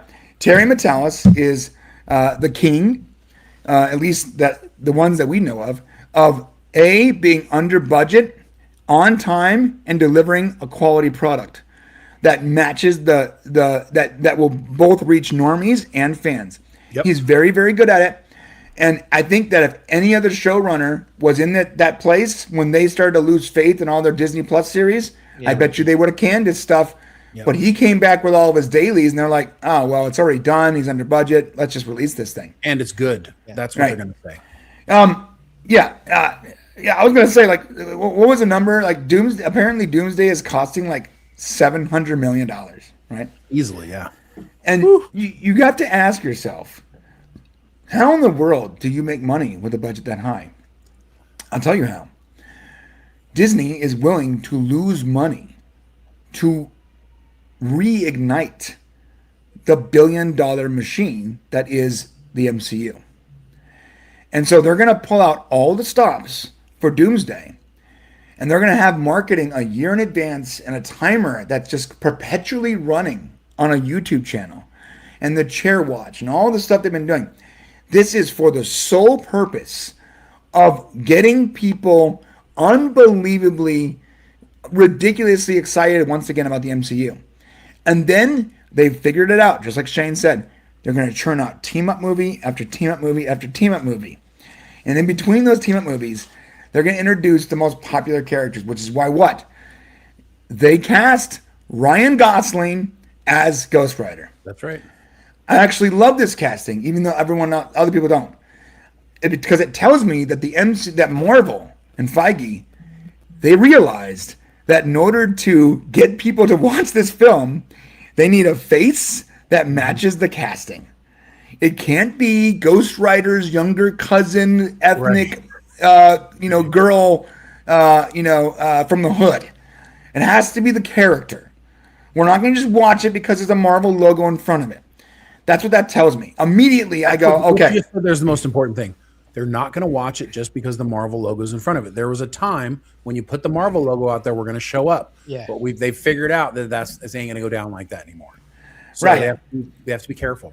So they're willing to lose money on Doomsday because losing money on Doomsday is going to get them to make money on everything else. And they're not going to lose money on Doomsday because Doomsday is going to make $1.5 billion. Bro, it's already sold out. Every Infinity Theater is sold out for a month. Yeah. And here's the other thing is, you got to remember, Doomsday being $700 million is also because there's other things that were not successful that have a little bit of their budgets popped into Doomsday. So you got to remember that a lot of these successful movies take on the burden of some of the other failures so that it doesn't cost the studio so much money. So some of these, the reason why movies cost so much to make, I believe, is not just because they cost so much to make. It's because they're sucking up a lot of their failures. Well, it's also creative math, right? Like creative math, yeah. So Disney Studio A hires Disney Studio B, right. And Disney Studio B hires Disney Casting, and Disney Casting hires Disney Props, and Disney Props hires Disney Craft Services, and these are all individual entities, companies that are under, like, they're subsidiaries to this other corporation, and they fire their own taxes. But then the craft services charges like $1,000 an hour when in reality the cost is like $78 an hour. It's money laundering, bro. And it's dude, this is money laundering. These studios, they have these budgets that are so inflated because they're paying themselves, dude. Back in the day, you actually hired a craft services company, you hired a props company, you hired camera rentals, you hired location services. Well, now all those businesses exist within the company making the movie, and they overcharge themselves so then they can tell the government they spent $700 million on a movie when in reality they spent $230 million, right? And now they can write that off on their taxes and not pay any taxes. Ta-da! And pay the actors that got point of sale less money because they made less money. Right. Right? That's the way it's been for like the last 20 years, and there's no way around it. Which is why one goes, "Oh, little Supergirl only made twice its budget. It must have lost money." No, it didn't. It really, I mean, it's not a great movie, but it didn't lose any money. It's bad. It's a bad thing, but I promise you, these movies don't cost as much as they do. They don't. Yeah. Mark's 47 member for 11 months. Thank you, Mark's for being a member for 11 months. Surely Peter had a Spidey OnlyFans, Patreon, GoFundMe. If there wasn't a Stark Trust or something along those lines, he was super popular amongst New Yorkers. One of the things, you're right, Marks, and I love your tongue-in-cheekness here. Spidey OnlyFans, I'd sign up for that. One of my favorite parts of this movie, and had a lot of parts I liked. Web everywhere. But I think my favorite part of this movie, I think I might even have like a little bit of emotional, moisture coming out of I don't know. But when the Punisher says, "Hey, I got a plan," and this is after Spider-Man's been in the hospital, and he goes, "You go ahead and leave," and then he doesn't even know. Like, he's like, okay, he just leaves as himself, Peter Parker, and of course nobody knows Peter Parker, right? They don't know Spider-Man. So he goes out and there's these throng of people outside of his window, like get well, and they're worried about Spider-Man. They're having like a vigil out there, right? And John Bernthal puts on the spider mask and goes out, and he's like giving the waves and cheers, and the fans are going nuts, dude. And you realize in that moment just how much people love Spider-Man in New York City. But you know what's special about it? To me, it was like how much people love Spider-Man, period, across the world. We all love Spider-Man. Was my childhood superhero. Yeah. We are those New Yorkers. That's what made that special. Are those New Yorkers. And the fact that Spider-Man, that Peter was able to really see that for the first time as he's going through these changes to understand how important he really is to people. He's been forgotten, right? Nobody knows who he is. And now all of a sudden he's getting this overall, he's inside the throng of people who are cheering him. To me, that's just one of my favorite parts of the movie. Well, remember the first Spider-Man movie when he's trying to save the cable car by the bridge. Yep. And you got all the New Yorkers, and one of them throws something and he goes, "Hey man, if you attack Spidey, you attack all of us, man." Yeah, that's right. Yeah. It's true. Yeah, that was a really good scene though, when he finally he saves the cable car, and like they don't like they preserve his mask, and they sort of it showed respect for the character, which we were that audience. And in Spider-Man 2, when he saves the train, and they're carrying him through the train. Right, that's the raising, Yeah. Andre Benson for $5. Thank you, Andre. He said, brand new day, first movie I watched in theater in 3 years. Superhero movie that has not come out has been trash. Superman has been the only consistent one. Yes, I think we agree with that. Yeah, Spider-Man has been very consistent. They're making the money. People show up. It's enjoyable. Good job. All right, guys. Well, listen, we're going to get off of this Spider-Man train. Thank you for the super chats. We're going to get on to the next topic. But I did want to say, first off, thank you very much for the supers. Thank you for watching. And let us know what you guys think of Spider-Man. Have you watched it yet? Have you watched it in theaters? Are you going to watch it in theaters? If you're not, what's wrong with you? What are you doing? Go spend the money. Every Tuesday, it's like $5. Just go watch the movie in a theater. Trust me, you will enjoy it. Moving on from that, Shane, what's the next topic? So listen, let's just kind of filtering off of this topic, but let's put a little bit of focus on DC here, because I'm wondering if DC's screwed based upon what happened with the what people think is the underperformance of Superman to the extraordinary underperformance of Supergirl and what they have coming. And Brian, I have a graphic that I created, actually. Pull it up, stud. It's in the little thing there. There it is. I gotta get rid of this thing. Hold up. There you go. Sorry, you're covering John's face. No, it's totally good. So if you take a look at this graphic here, we have kind of what's been going on lately and what's going on in the future. So if you look at the Marvel side here, you've got Thunderbolts, Fantastic Four, Spider-Man, Brand New Day, and Avengers Doomsday, and you see this like incline occurring with earnings, and we'll see how Spider-Man Brand New Day does compared to Doomsday, but these are projected earnings. You've got the actual earnings of Thunderbolts and Fantastic Four, who, for what those movies cost, you would hope that they broke even at least. But you can see that this growing interest that we were talking about before. When you look at the right side of the chart here, and you look at this the DC Studios, you see Superman, who had a $619 million opening. You would have liked to see that be $1 billion movie, especially since we hadn't had Superman in quite some time. And right. It says a lot about the worldwide audience and how people feel about Superman around the world as opposed to some of these other characters. And then you see the fall off of Supergirl. You see the Clayface projection of 150 million. We'll see if it's even that much. And then you see the Man of Tomorrow, which was projecting higher than Superman. And you have to ask yourself, like, when you look at the current DC slate of projects coming, you got the Lanterns TV show. You had Booster Gold was canceled, then brought back, and canceled and brought back, or whatever the heck they're doing there.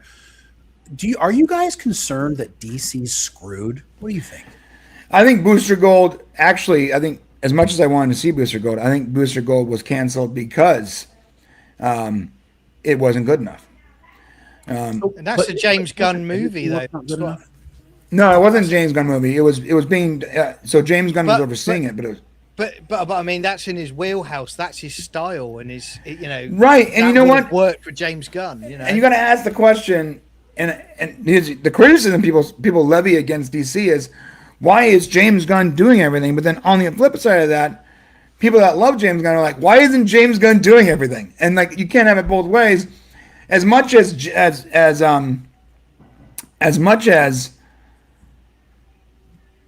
Booster Gold is 100% a James Gunn style film, I think James Gunn is trying to reserve his mark for the big pillars of his universe and handing it off to other people that maybe he can manipulate and control a little bit, but they can put their own feel on it, which is what we did with Supergirl. And that was a failure, though, bro. So he could not reel in Sean Gillespie. He couldn't get Sean to do it the way he wanted to do it properly. This is what I was going to say, because there's two things on this, and Shane, you just added to a point there. In the section talking about Spider-Man, I talked about I want to go back to standalone movies with like an end credit scene to lead into the next movie. Now, the Superman movie, as much as I enjoyed it, it was saturated with other characters and cameos from other characters that could have just been out of that movie as far as I was concerned. And you could have had an end credits scene introducing another character. Then what happens with Supergirl is you do get a movie introducing a character that stands alone, which didn't do very well. So you're damned if you do and you're damned if you don't. I kind of see that. But again, can you explain that though, Shane? Because John's right, but can you explain what happened with the Gillespie and the gun thing with Supergirl? Yeah. So, I mean, I think there was, I think this was a time when Gunn tried to like exert his control. So he's like, okay, he saw that maybe Sean wasn't going in the direction that he knows it needs to go. And so there became this kind of fighting, like this pull and push, and Sean wanted to do this. But of course, James Gunn wanted to, have the great music and have the, have the story go the way he wanted to go. And I think what ended up happening was what you see on screen is what resulted in this, tug of war, so to speak, over the IP for trying to make this movie. Sean Gillespie, not a superhero movie guy at all, gets brought in. And I think James Gunn probably thought, well, I can do this and that, and I can kind of oversee this. And you know what? When you are halfway on something, you're going to fail. And so James needs to learn from this experience that you can't be halfway in on all these things. He can't have a little finger in each one of these projects and have them be James Gunn quality projects. I think he needs to trust them to do their own thing. He needs superstar proteges. 100%. Yeah. He needs his own Taika Waititi's. He needs his own. Like Feige had James Gunn, Taika Waititi, the Russo brothers, that guy that made Black Panther, Coogler. Like, you need people that have their own style and their own vision that also are gonna stick within your overall grand scheme. Yep. He needs, unfortunately, while Gunn's super talented, he needs to actually learn from Feige on how to do this. And what's crazy is Feige couldn't direct his way out of paperback, so he's not doing that. But there's something that Feige is capable of, and I think it's leading all these ultra talented people and not stepping on their toes, but also stepping in when it doesn't work. So I believe James Gunn is doing that with Booster Gold, which is why I said I think this might be a good thing. I think James Gunn is learning with Supergirl and going, okay, this Booster Gold thing is not working out. Let's just drop that before it gets so far along that we have to release it like we did Supergirl. Okay. And then and I believe that James Gunn tried to also make changes to Supergirl. And you can see some of his fingerprints on it, and the tone is weird because it doesn't fit the rest of the movie. I think that he's learning in real time. I think James Gunn. I know everyone knows I'm a James Gunn simp. Okay, I think James Gunn is a fantastic creative. As a person, I don't know him, don't care about his politics or whatever, but I do know that his creative endeavors have never let me down. When James Gunn made something, I enjoyed it every time. Mm. So when they put him in front of DC, as head of DC, what's that? If you can put it beside the screen, it'd be cool. Oh yeah, when they put him ahead of DC with Saffron as the money guy, in my mind I go, you know what? Yeah, that's gonna work. But there's one thing missing that they don't have, because James Gunn is the creative. He's the guy who essentially napkin planned the Infinity Saga. They need a guy that's because James Gunn can't write and direct every one of these movies. No, he needs to Kevin Feige this shit and back off. Which means that he can't write. He shouldn't probably direct any of the movies. Exactly. Which got to take his hands off the reins. Yeah. Which the best thing about James Gunn is his ability to write and direct movies. Yes. So maybe he's the wrong guy for that job to run DC. Yeah.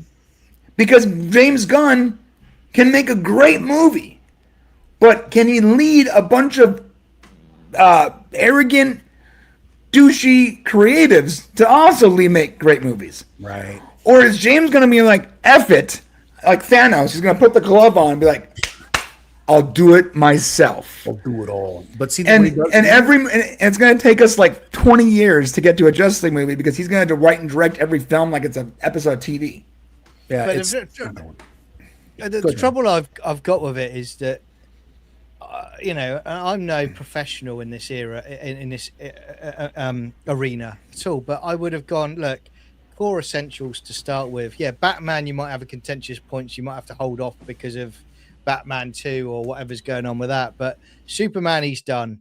I would have done Wonder Woman, and I would have done the Justice League crew. Done them as the core essentials and build out from there. See, I would have done, John, what you suggested on the last thing, and I would have done Marvel Phase 1. That's what I would do. 100%. I would do Marvel Phase 1, and Supergirl would have not been my second movie. And I know Brian thinks that's what Snyder got wrong, as well. Wait, you said Batman first? I'm sorry, what did you say? No, what did Shane say the second movie should be? I didn't say what it should be, but it should have been Supergirl. Oh. And I know you think it should have been, but I don't. No. I'm not saying that. I'm saying that knowing his plan, because what's the next movie, John? The Brainiac film. I would have done a Superman movie instead of the series. Okay, the next movie. The next movie is going to be Man Tomorrow, the Supergirl, the Super Family team up, right? Well, we're going to get Brainiac, which means that you have to introduce Supergirl before that movie.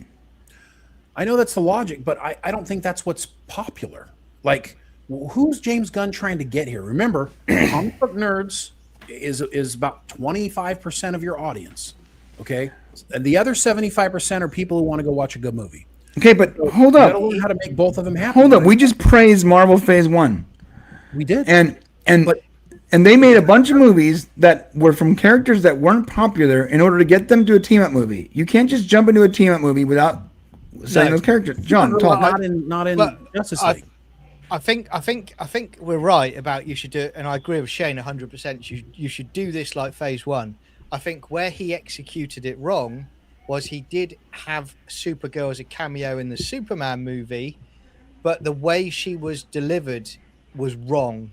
The wrong approach to it. Drunk, PTSD, all of that. That doesn't get you to own it. When I go back to Phase 1 of Marvel, again, I said earlier, you have that end credit scene of you just see Thor's hammer in the desert and all of the farmers and everyone are trying to lift it.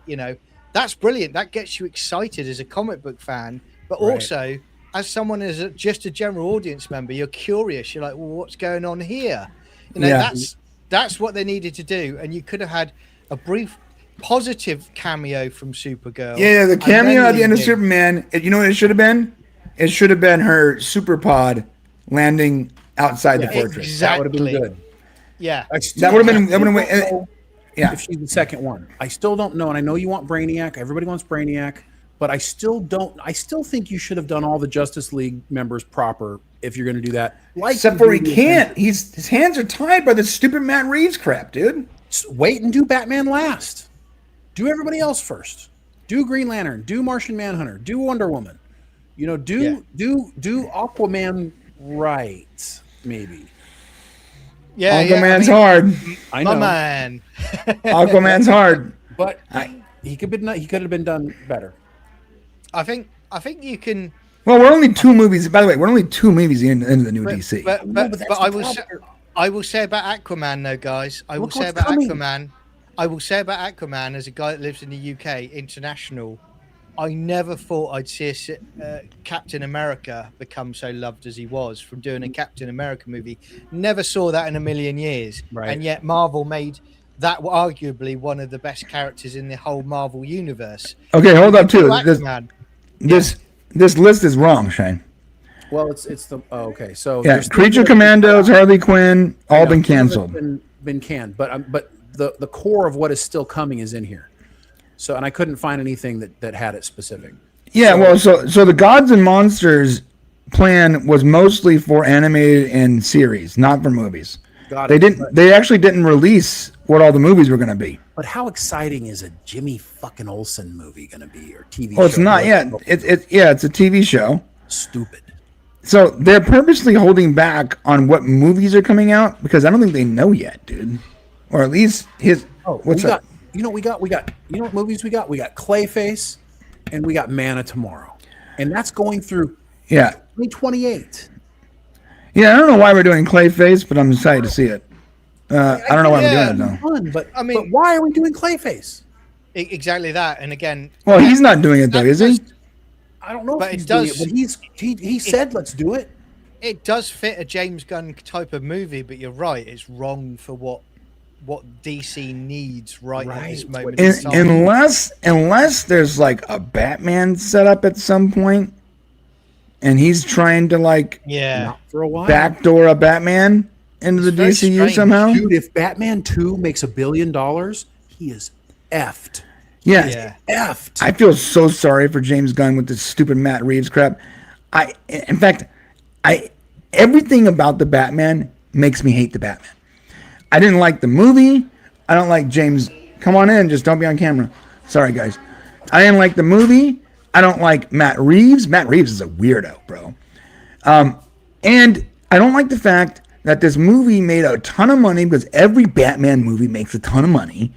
And now the guy who's taken over the DCU, who should have full rights to do whatever he needs to do, who has proven himself for years, can't touch one of the must-need required characters for his studio until this Matt Reeves nonsense is over. And all of us, and the people that like the Batman are like, yeah, but let him finish it. So much, but it doesn't matter. Look at it logically. There's a guy who got hired to run a studio, and one of the three main characters he can't touch until this other hack is done with him. It drives me nuts. This other scat-loving weirdo is done with him. This other pervert who can't shoot a camera to save his life is finally done with his hero. And I'm so tired of the Batman. It's not Matt Reeves though.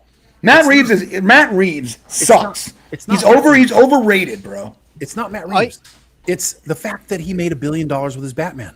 That's the problem. But every Batman movie makes $1 billion. Not $1 billion. Every one is popular, makes so much money. Even the bad Batmans. I also one that just made $1 billion. That's my problem. That's what I'm saying. I also think as well the problem is that the Penguin series came out of nowhere, and that was well received, and that was a major issue for James Gunn because remember.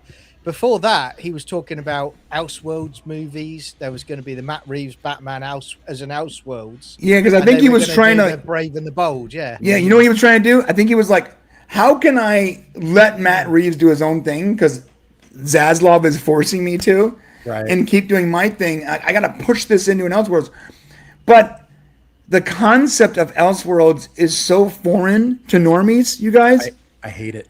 Like to this day, like regular people I could go to take to the movies are like, so why is it a different Superman? So easy question. Like, bro, we watched the Multiverse of Madness, and I swear my wife was so confused. Yeah, she was like, "Who are these characters? Like, why?" She's like, "Why is Captain America's girlfriend Captain America?" And I was like, "Babe, it's a multiverse." She goes, "But I don't get it. Like, she doesn't even have powers." I'm like, "I know." It makes me angry, man. Honestly, right? Like, the thing is, like, normies aren't gonna get it, dude. And the studio is forcing this $1 billion movie, and I guarantee you the Batman 2 is not gonna do as well as Batman 1. But they're forcing it on, and now James Gunn has no access to Batman. I feel like if he did have access to Batman, the second movie in his lineup would have been Batman. Well, so you're right. This is the hedge. You either commit to James Gunn or you don't, because if he ties hands behind his back, you're right. Then that is the case. Then why he cannot do his Justice League version, because he's got the Matt Reeves Batman there in the background for Batman 2. Yeah. Personally, for me, Batman 2 is Batman 1 is god awful. I can't stand it. But hey, that's my rant. That's comic book fans, right? So yeah.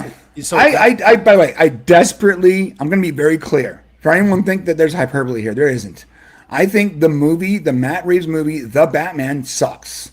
That version of Batman sucks. Robert Pattinson didn't plan right. I don't want to see the origin story for Batman for the 50th time in my lifetime. It was too dark. I physically couldn't see things on screen. The music mix was way all over the place. Catwoman sucked.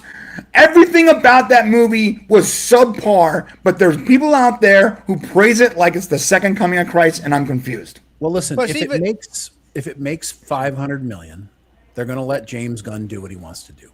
So, but that's what's going to have to happen. People are going to have to not show up to this second Batman movie, at least. Right. I mean, people are going to go 500 million. That's not so bad. But the good news is if you see that diminishing returns, they should let him do his thing.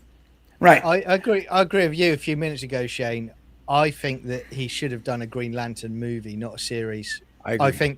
I think if it was done properly, Green Lantern, a movie, could have done really well. And you're not talking massive budget, but it's so bright, it's so colorful, it's so vibrant. There's so many interesting characters.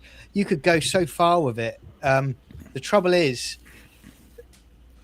they don't think that way at the moment, do they? You know, it's just they're afraid. They're afraid for them to be by themselves. Everything has to be a team up, bro. They're afraid. Look, so Culture Casino here said, and by the way, how you doing, Culture? Good to see you, man. Good to see you, my friend. Yeah, hope you're doing good, man.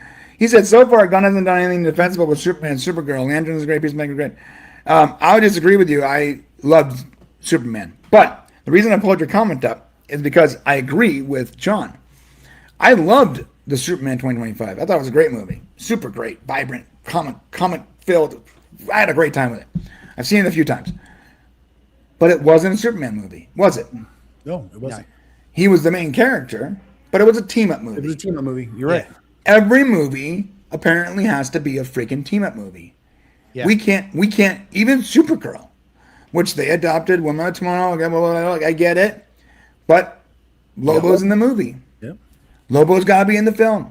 Yeah. And I sort of get that cameo because if you think about it, I don't know if we could do a Lobo film, right? So he's going to have to be the spice in the soup. But maybe not on the first movie of a new character.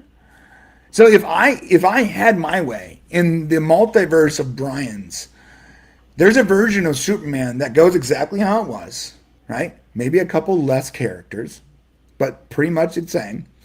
And at the end of the movie, a ship sort of crashes next to the Fortress of Solitude with the Superman logo on it.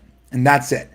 And now we're all in the theater like, is that Supergirl? Is that insert character here? Yeah. And then when the announcement for Supergirl comes, we all understand the end credit scene now. And that's because half the excitement of something is us arguing over what's happening.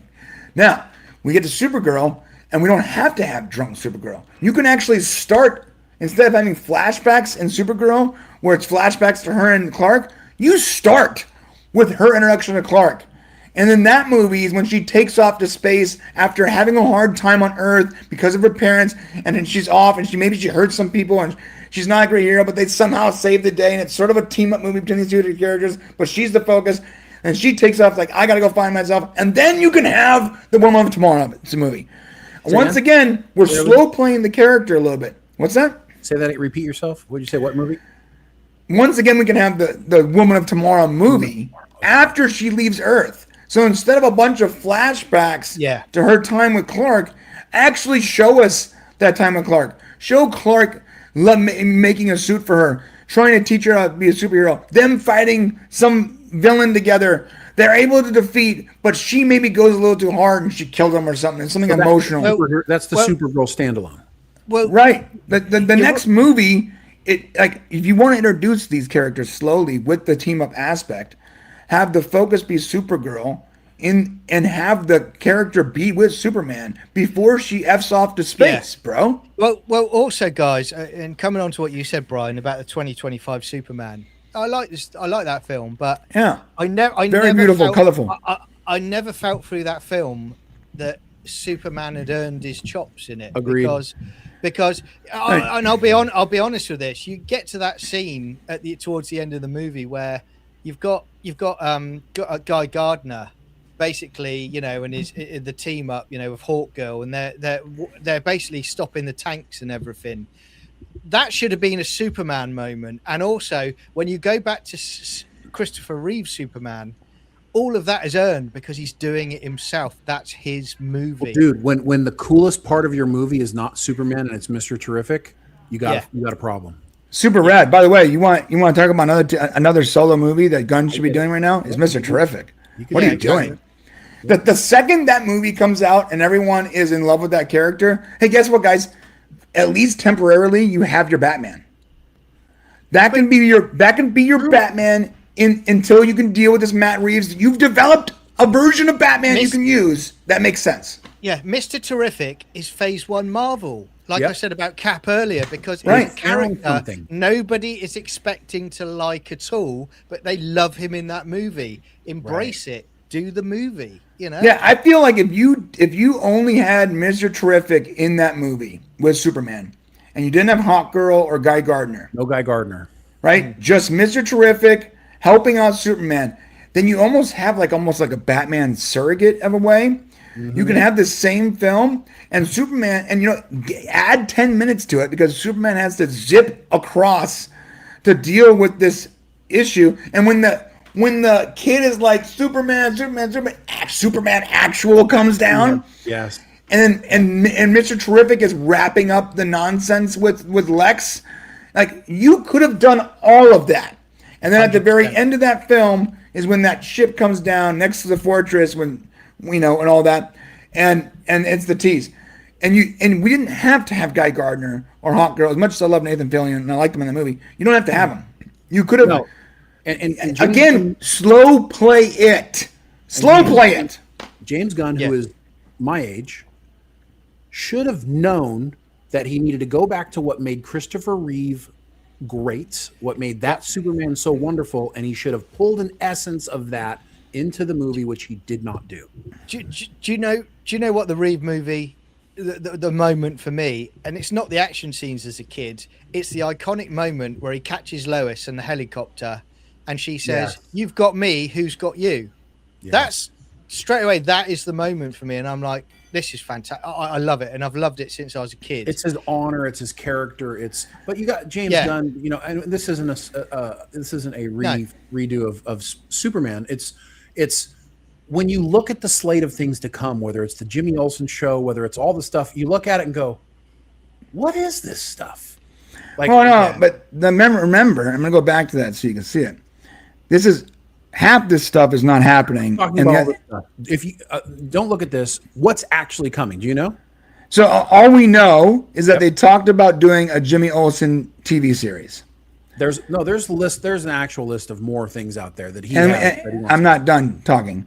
Okay. And they canceled The Authority, and they canceled Creature Commandos after the first season, or they just didn't greenlight it for a second. Harley Quinn was never on the list, as far as I know. So Lanterns is on the list. As far as Waller was talked about when Gunn made that weird announcement 2 years before a movie came out. He talked about Waller because he connected everything in Peacemaker, but that never solidified. Booster Gold was on the docket, and that was also a TV thing. They're trying to run the HBO Max stuff alongside the theatrical universe. Mistake. And they probably shouldn't be doing that. And I'll tell you this, all James should be focused on right now is just doing movies and not trying to expand into TV. Even Disney realized that they failed by expanding into TV, and they're pulling back on Marvel stuff. Well. So, but this list is either canceled or complete. But the list that does exist of the things that are in here is not exciting. No, but it there's no list of movies that are upcoming aside from the Super Family Team Up movie and Clayface. There's no Wonder Woman movie. There's no Batman movie. These have all been spoken about, but there's nothing greenlit past the next Superman movie. I'm talking about things that have been spoken about. I'm not saying greenlit. I'm saying what he wants to do going forward is not exciting. No, it's not true because Brave and the Bold was exciting, and then that was a Batman movie, and then and it's not going forward. So let's talk about what he actually can do and look at it. You just go, so what? The Wonder Woman Themyscira is interesting. I thought that was exciting, but it's not going forward. Which one?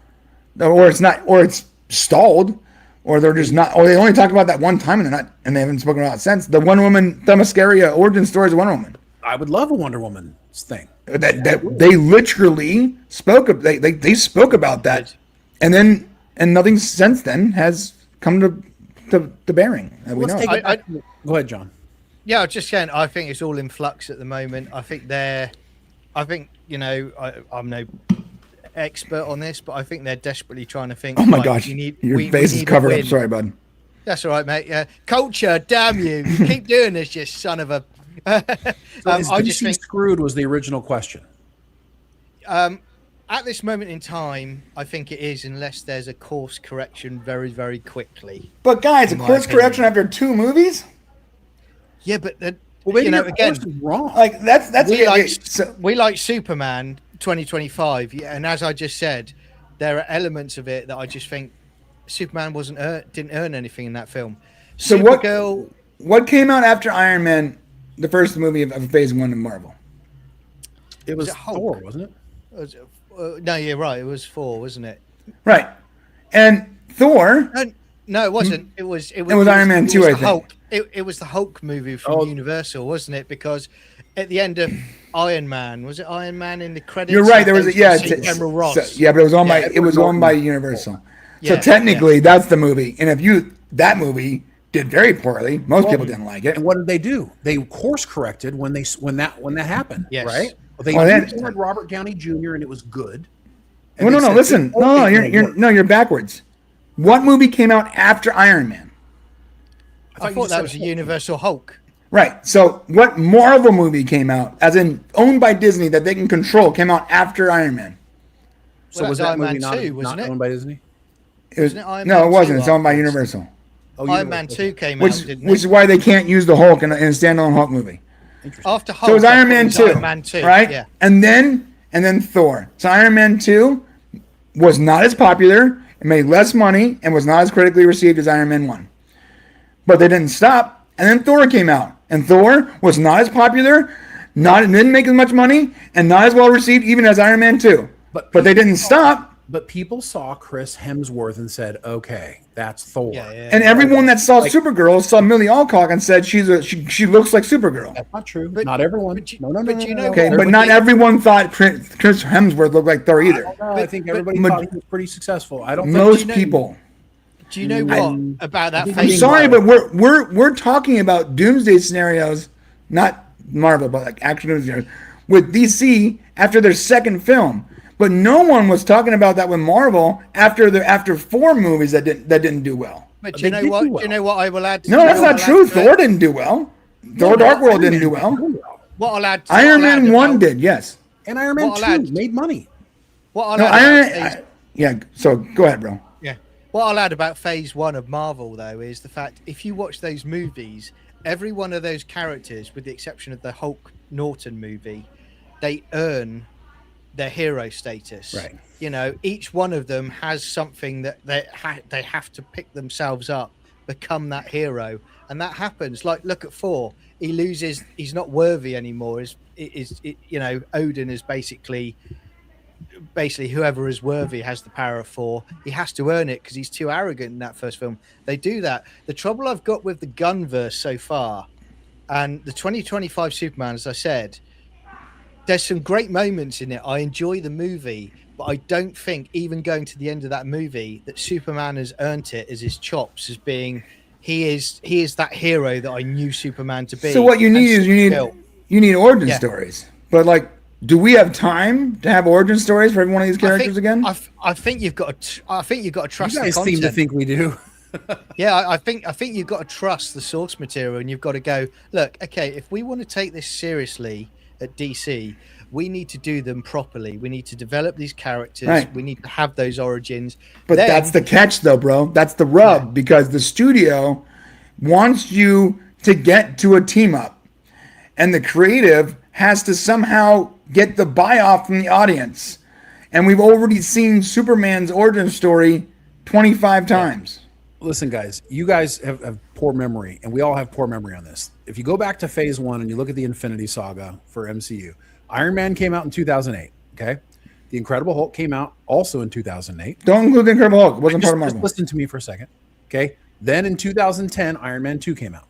Right. Okay, 2 years later. Then a year later, both Thor and Captain America came out. Boom, Which is boom. what I said. I said after Iron Man 2 was Then Thor. a year later, the Avengers came out. It was very quick. Even though they got their own stuff, it was very quick to Avengers. So you saying you can do 2 movies in a year and get to Avengers? Yeah. Okay, so why aren't we just doing that? Why don't we get? Why don't if we can do the solo movies with the origin stories, make them earn their keep, and then 5 years later get to Justice League?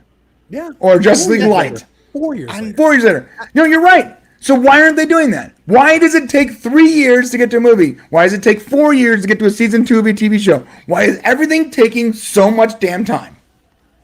Yeah, and lower That's the a budget magic on question, those bro. I don't movies. Yeah, lower the budget. Because by the way, Thor, the first movie, as much as you're seeing it now through the shaded Vaseline covered glasses of time, was not a good movie. At the time, though, I it enjoyed was. it. Now I looking enjoyed back, it. It's not. But at And the the, time, and the it was second good. Thor movie was the worst It Marvel was. movie ever made. The Thor movie wasn't bad. We're looking at it through the It lens was of not all good. the superhero movies. Did Dark we watch World. together, or at least That- we watched at the same time. I remember. So here's the thing. It Dark was a World good was movie. We horrible. enjoyed it. It's bad. Now you're looking back on it. Yeah, if you look back on Thor now, you're like, because so much stuff has happened, right?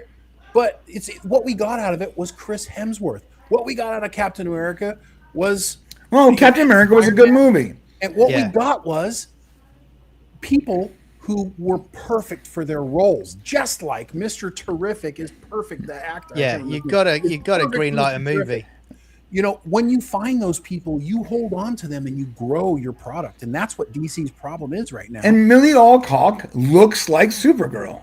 So what's the problem? Looks. I'm not so sure she is. Though I it's mean, more but than the look. argument is that Thor doesn't act like Thor either. Someone in the comments earlier was like, why did they depower Thor so much?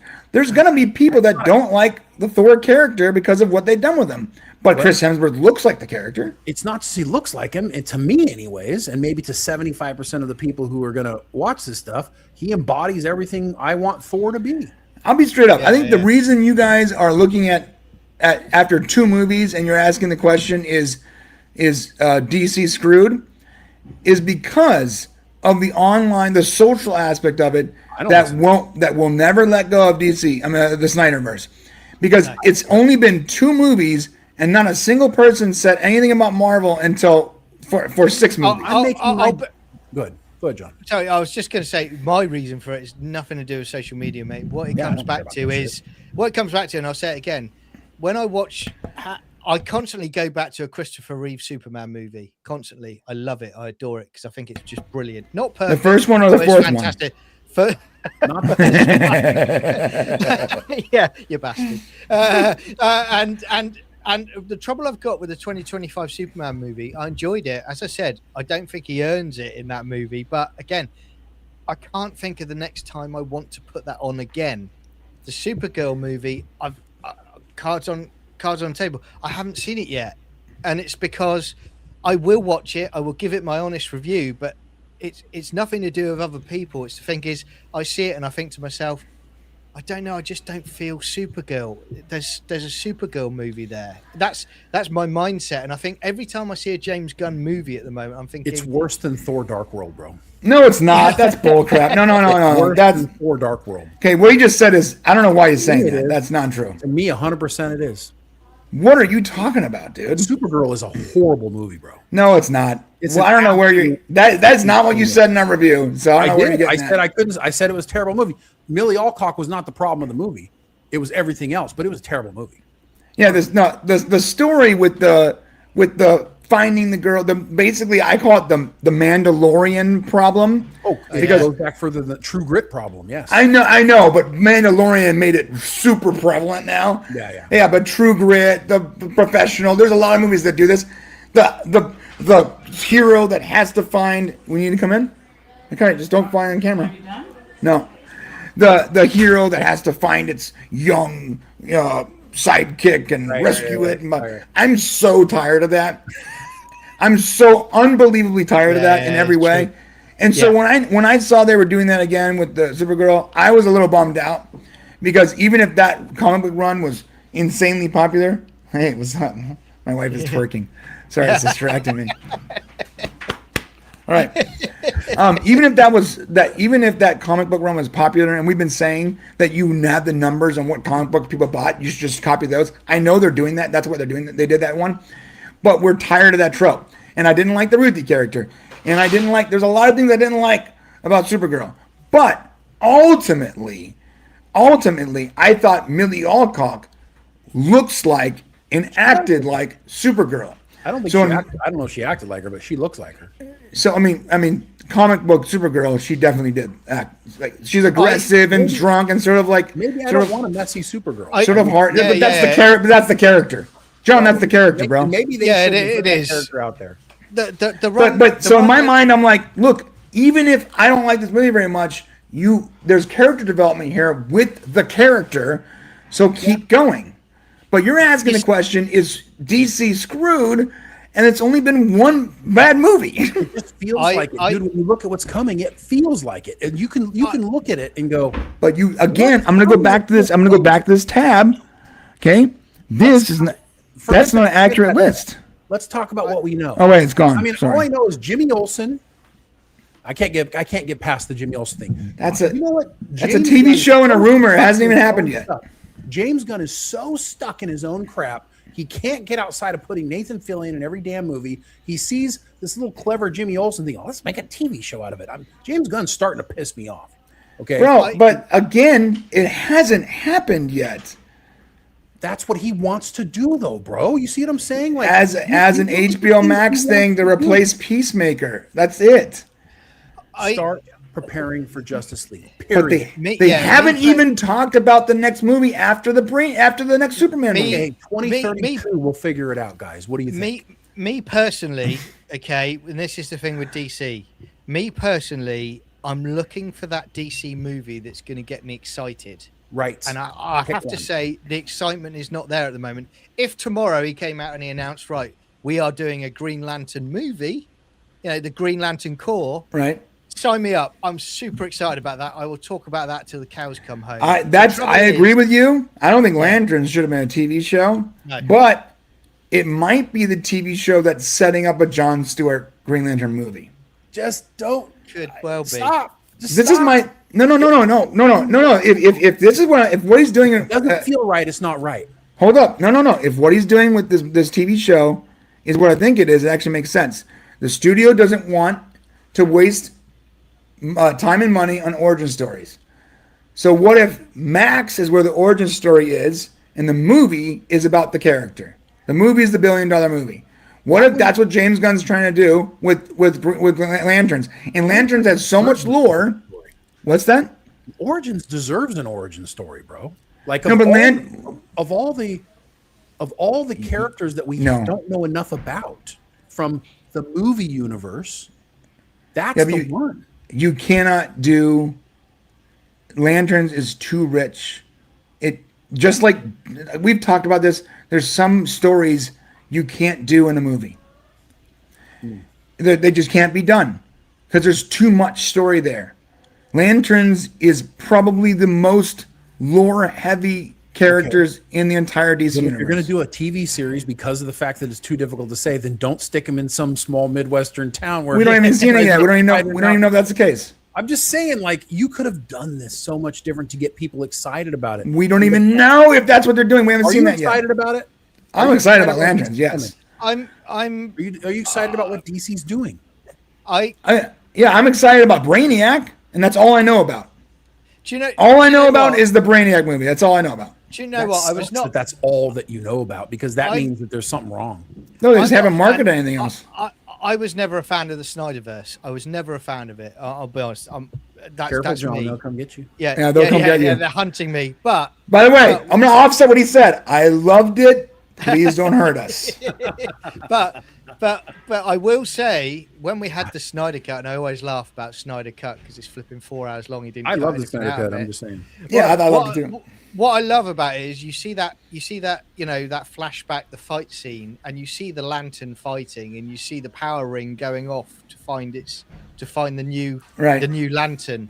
And I was super sick about that. I was like, this is superb. That's what I want to see. I want the excitement of a lantern movie. Hell, like you say, a Wonder Woman movie I would love. It's just I don't know if he's picking the right projects to start your first I don't phase. know. I think he knows he needs a lantern in Justice League. I think the reason why Snyder wasn't allowed to use a lantern is because he couldn't make 3 movies to lead up to a lantern. Right. Yeah.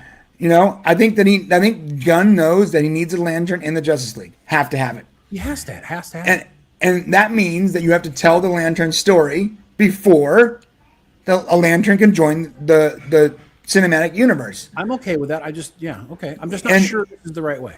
And here's the question. How do you decide what lantern joins the JLU? You pick the most popular. But maybe Hal what are you talking about? That's 50 years of comics. Who's the most popular one?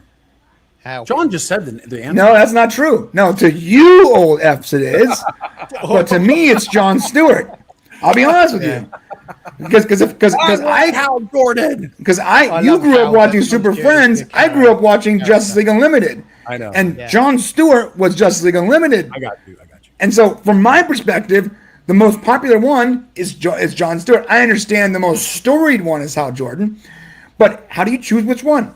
Well, what about we do a TV show where both characters are there? We tell their respective origin stories.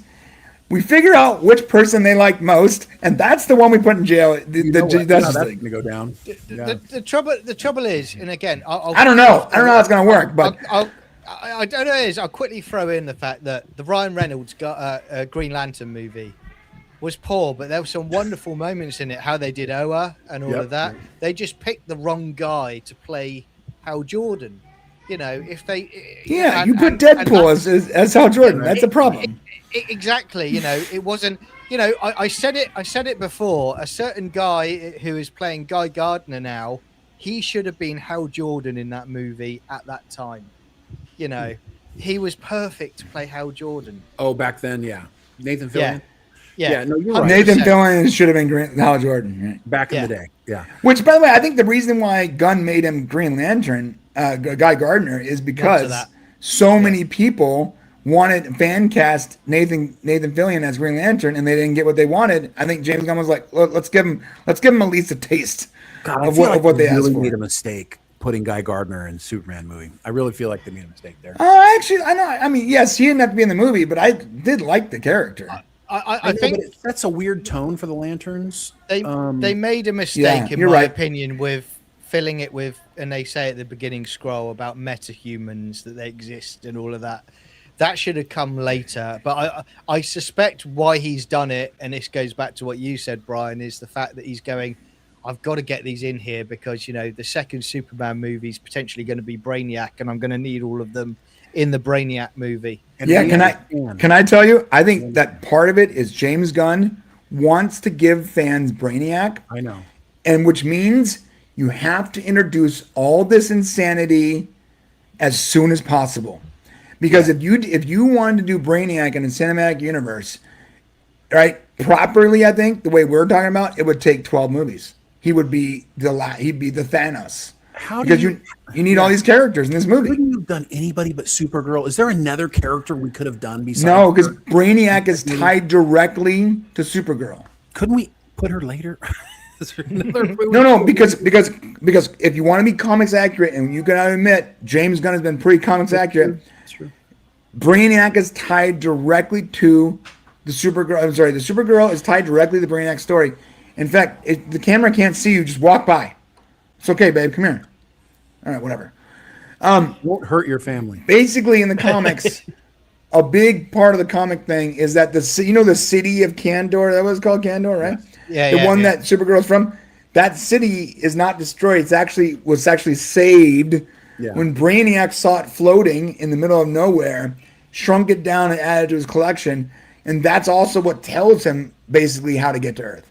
So a big part of the reason Brainiac even comes into conflict with Superman is because of Supergirl and her origin story, which means you have to tell the story. You know what? This is the mistake he made. I've got it. He should have done Superman and Superman 2 and included Supergirl in Superman 2. That's what he should have did. He should have gone straight from, and then he could have controlled both movies. And then got fired himself. Like Donna. Instead of giving Supergirl her own movie, she should have been part of Superman 2. Wait, Superman 1, Superman 2, then Supergirl, like they did Iron Man 1, Iron Man 2, then Thor. Yep. Yeah, you know what? That's like you actually had a point. Instead of going Superman, Supergirl, Superman 2, yep, you should have given us a Superman 2 that had an introduction to Kara, then gave us a Supergirl. Right. $600 million. Right. It's actually a really good point. Yeah. So they did a little, and I'm not sure how much that is the studio or what.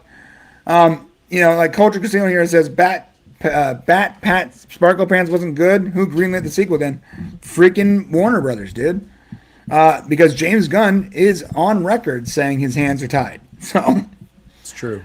I don't know what to say about that. It sort of sucks. It's enough about DC, I guess. We've decided. Oh, so what is the occult? So, John, let's just go ahead and rate it out here. John, what do you think? Do you think DC is screwed right now?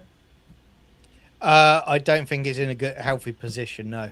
I think it's too soon to tell. Brian thinks it's too soon to tell. I think that they're in trouble, personally. Okay, let's move on. What do you guys think? Tell us in the comments. Oh, I want to feature these comments. DJ Skylo says, "Love you, Brian." Yes, thank you, sir. I love you too. Yeah. One Punch Man said, "Is Brian in a hotel because his wife kicked him out for losing $1,000 to Nerdrotic?" No, this is. Can we explain this, please, Shane? I did not lose $1,000 to Gary. I lost $1,000 on Kalshi. Gary tried to also bet me $1,000, of which I declined. So what happened was Brian put out his Kalshi bet on X, and Gary said, "I'll take that bet." To which Brian never said anything about, "Yeah, I'll take, yeah, whatever." So Gary was being funny. He goes, "I'll take that bet," and basically I came back and said, "Hey, listen, you got to go deal with Brian on that because my ass isn't involved." Yes. So I put a screenshot of my Kalshi account up where I bet $1,000 that Sadie Sink wasn't Jean Grey. Right. Kalshi is a stupid predictive market, and I wish I would have never found it. But I did. And I bet. I put that screenshot up and I said, screenshot up, and I said, I bet, not I would bet. Internet. Not I will bet anyone that replies to this tweet. Not anyone. You can come in. The camera can't see you. It's okay. Just shut the door behind you. Thank you, love. Not I'll bet every person on Twitter. I said, hey, I bet Count Kalshi with a screenshot $1,000.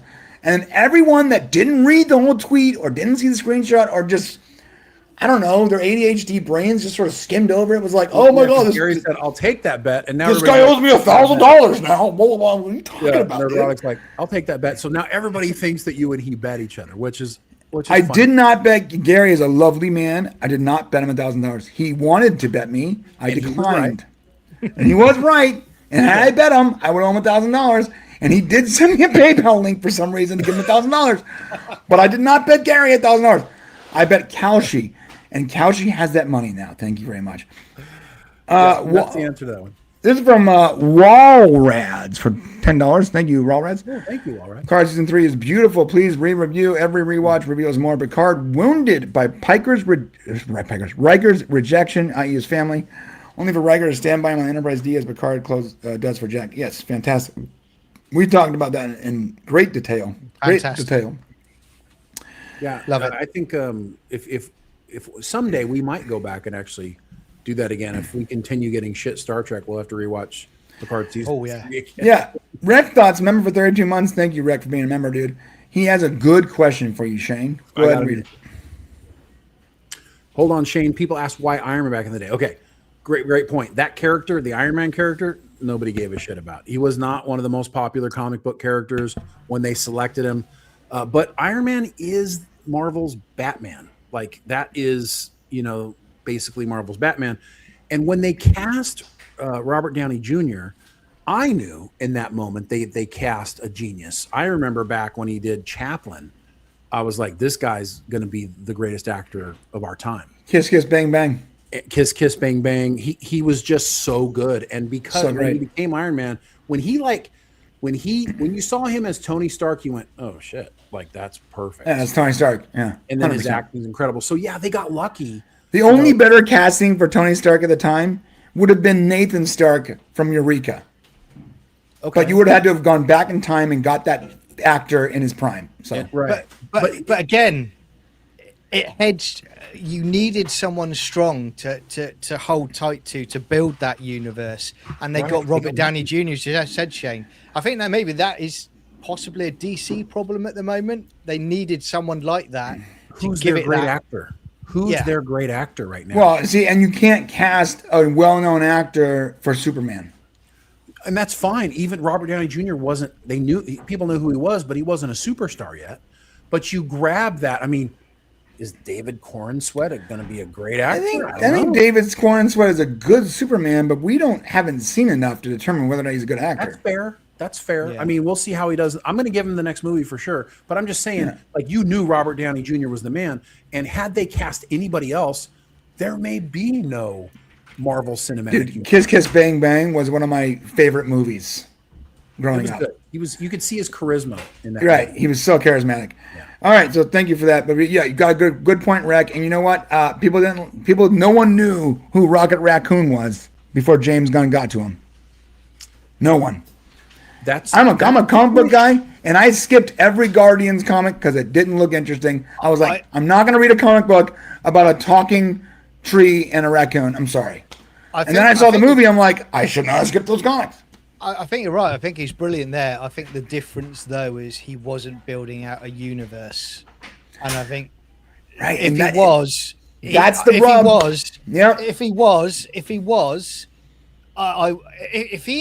he tomorrow that the Marvel had never happened and he was brought in to do Marvel, I get the feeling that James Gunn wouldn't have gone the route he did. He would have gone like a Guardians of the Galaxy, like an unknown on that route. And I'm not sure it would have been a success without the other people involved. So he did help shape the narrative, though. Like, so the Infinity Saga was his idea. It was. And Feige has gone on record saying that, like, basically, Gunn was like his number two. Like, he helped push every single movie, and when those things would happen.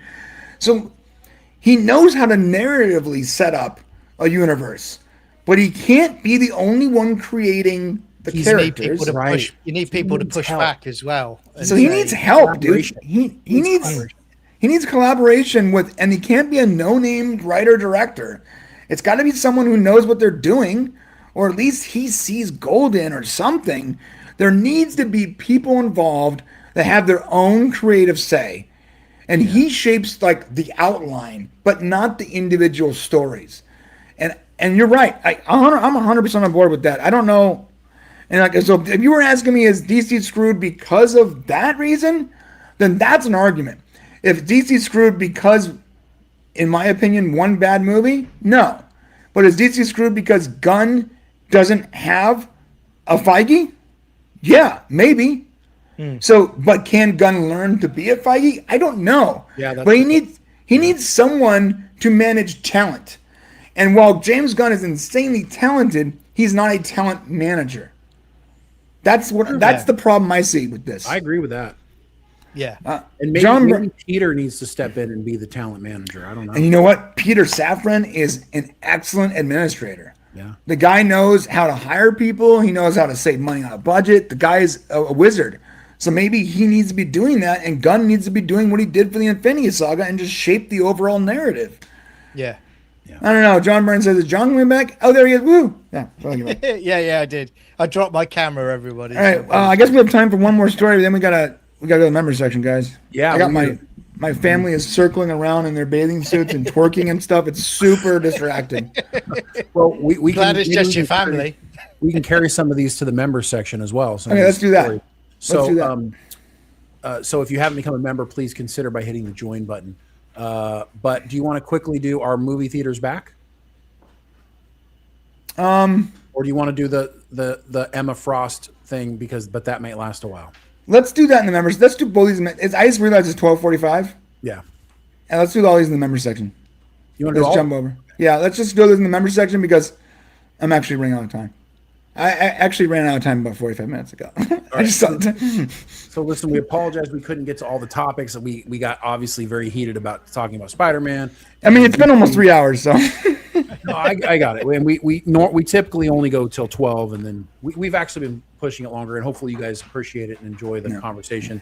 But if you want to hear more of us talking, we are going to go to the member session where we are going to be talking about the Emma Frost casting, potential for Indy Navarrete also being in one of the new X-Men from the Obsession movie, which is fascinating. Ooh. We're going to talk about movie theaters being back in 2026. Like we talked about earlier, maybe I don't know, we probably won't go back into not believing Tom Holland again because it was a bunch of bull crap that he lied to us, but I'm never believing anything Tom Holland says again because he bold-faced lied to us about Jean Grey not being in the movie. And I believed him. Wonder Man 2 is canceled. We kind of talked a little bit about why that is, so maybe we won't go on that too much. So we got other things to talk about in the member section. Please join us there. We love you. We appreciate you. John, anything before we go on? It's been a great show, guys. Been fantastic. Oh, sorry, one more quick super chat from Fan Shared. I'm sorry to cut you off, John. He says, Fan Shared, more cameos, save Stargate cameo ladies.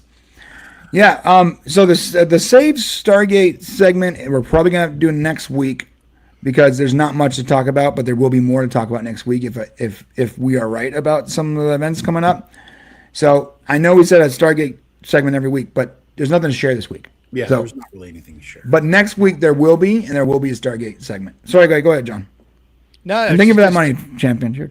Yeah, I was just going to say, fantastic show as always, guys. Really enjoyed it. Lot of stuff talked about, and thanks to everyone in the chat. If you like a bit of Stargate, then come over to Sci-Fi Chronicles 79, where we do our Stargate watch parties every Sunday. It's good fun. We watch it in Discord together. You get a link at the beginning of the show in the chat, and then we comment along in the YouTube live chat. So get a good bit of good sci-fi. But thanks for joining us today. It's been great. Get into the members section, everybody. That's where the fun happens. The freaking not fun.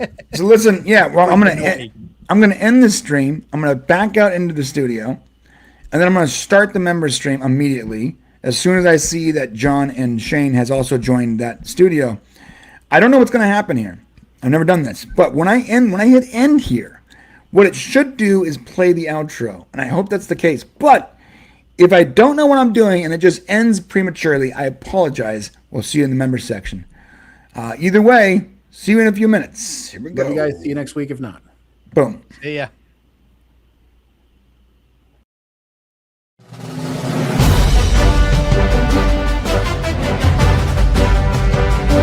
Nothing is impossible.